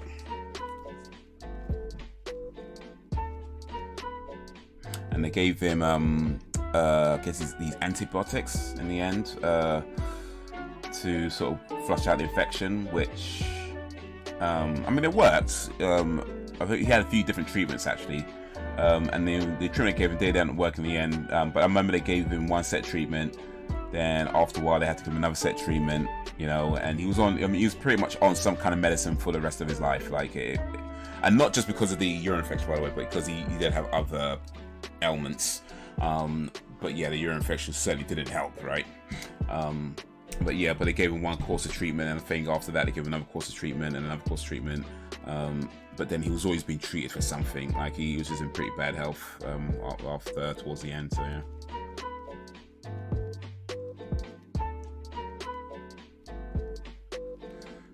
Antibiotics, pain relief.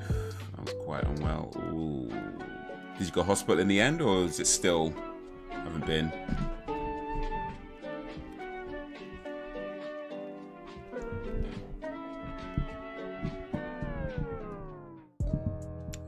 That urine infection that turned into sepsis. He passed away.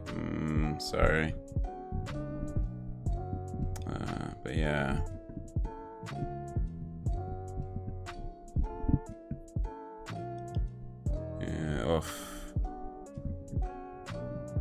Yeah, these things, man, they can escalate. They can escalate.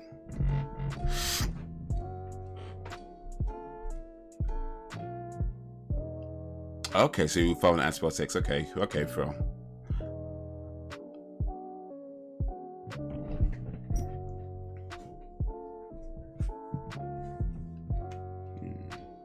Well, as long as it worked. It worked. That's all right. It worked. But yeah, I started doing that. Gave him the antibiotics. Gave him some other stuff. I don't remember what exactly. I know he had to have some injections for a while. He had to inject something into his stomach, like just above the waist. Yeah.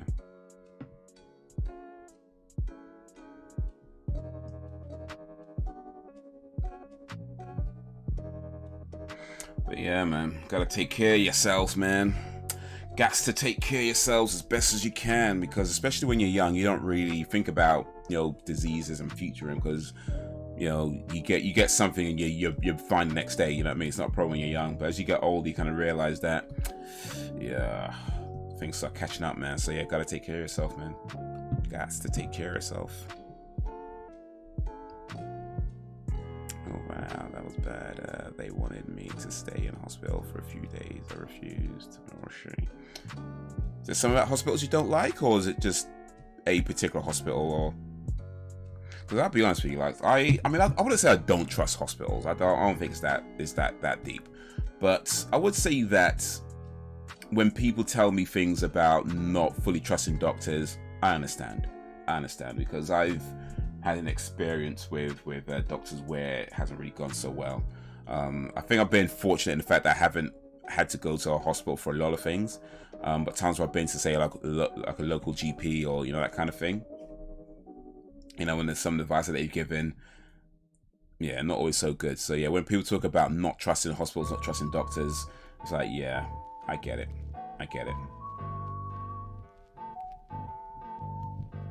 I mean, not saying you shouldn't trust doctors and stuff, because you know, I'm sure they know what they're doing. But I'm just saying, I understand why some people don't. Well, some people have a mistrust of doctors and hospitals, and I get it. I understand it.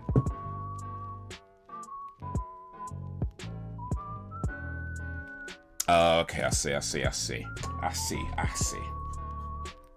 More so the environment than the. Okay, gotcha. Yeah. I mean, hospitals, I think, to be fair, aren't nice places to be. Let's be honest, they're really not.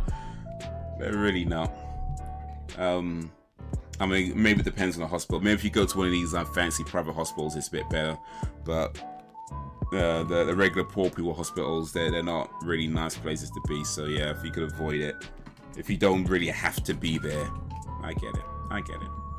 If you can do it at home, I get it. I get it.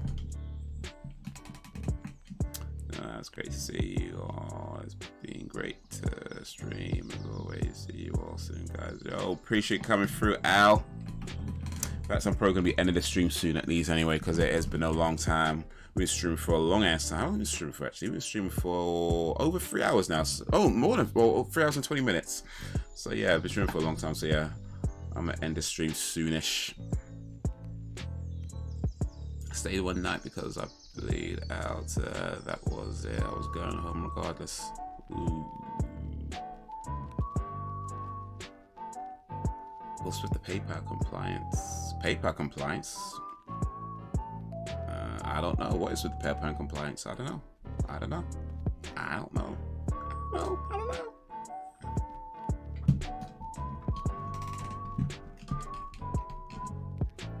I've only ever had to go to hospital twice in my entire life.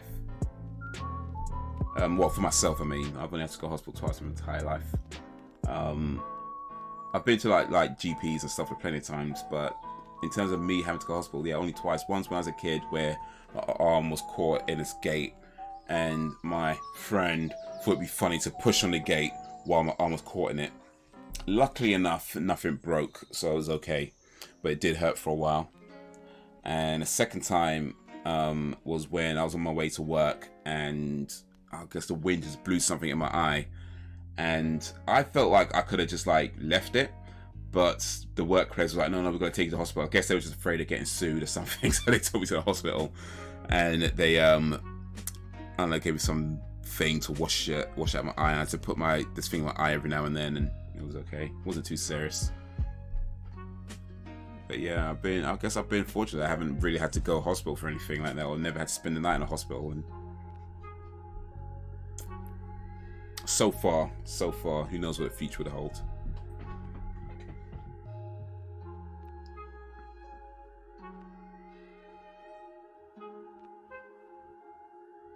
I bought something using PayPal, but the payment is pending. It might be, yeah, it might check on your PayPal. Maybe they need like confirmation or a, what do you call it, a authorization or something like that. Legit website I bought from. Yeah, it might just need some kind of authorization. Like sometimes, I know my bank would do this when I buy something sometimes, and it's like it from a different place that I normally use, or maybe I spend a different amount that I normally spend. They would always block the payment first and foremost, and then I'd have to call them afterwards and tell them that it is actually me trying to do it, and then they unlock it and I try it again and it goes through.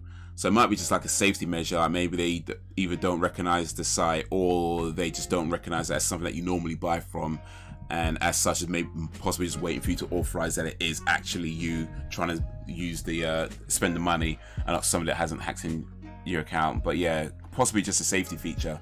So if you check in PayPal, it should say what's going on there. Should. I had L. I was in for a week. Almost hated every minute of it. Ooh. Was that a week after you had her, or a week up until you had her, you mean?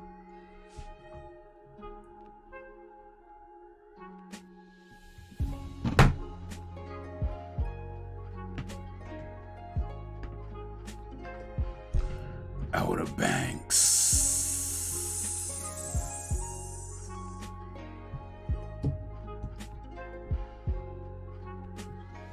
So yeah, next week, by the way, so for the reaction night, I'm thinking we're going to do some Instagram and Twitter scrolling, because that could be fun. Scrolling through Instagram and Twitter, going through like the trending pages and the recommended pages and see what comes up, see if we can find something funny. Oh, actually, maybe just Instagram. Twitter can be a bit naughty, to be honest, actually. Twitter can actually be a little bit naughty, so mostly Instagram. I think Instagram is usually pretty safe when it comes to that sort of thing. But that's what I'm thinking. Go through some Instagram pictures and see if we could find something funny, find something interesting, maybe even find something nasty. We'll see. But that's for next week. That's the plan for next week. And then movie night. I haven't decided what next movie night's going to be. What I might do actually is put up a poll. Pick out a few movies, put up a poll, and see what people want to watch. I might do that actually. Pick like maybe 3 movies or so and do a poll as to what people want to see. Remember, I lost a lot of blood. Had to have transfusions and everything. Oof. Oh, that don't sound too nice at all. Damn. Man, when they talk about the things mothers go through to birth children, ain't no joke, man. Man, really ain't no joke. I mean,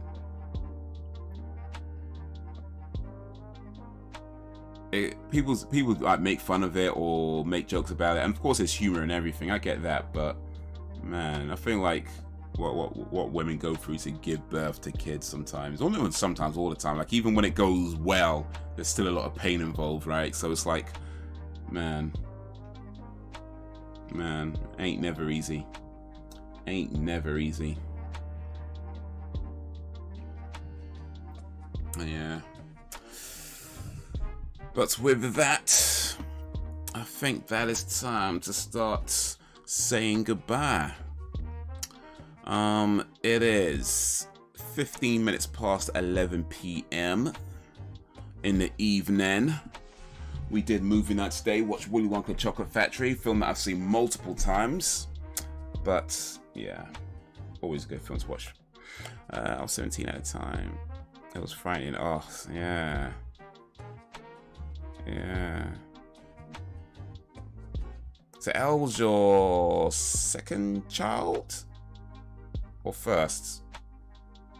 So...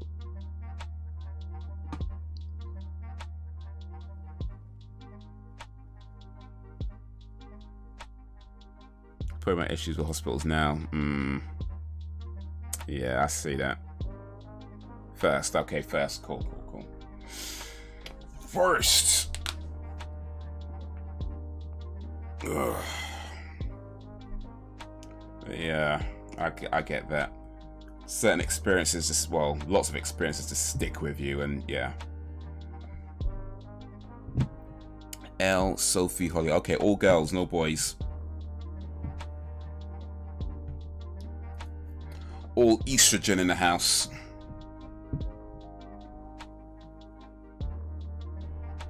No wonder your man's playing video games all day. Akid. Well, I mean...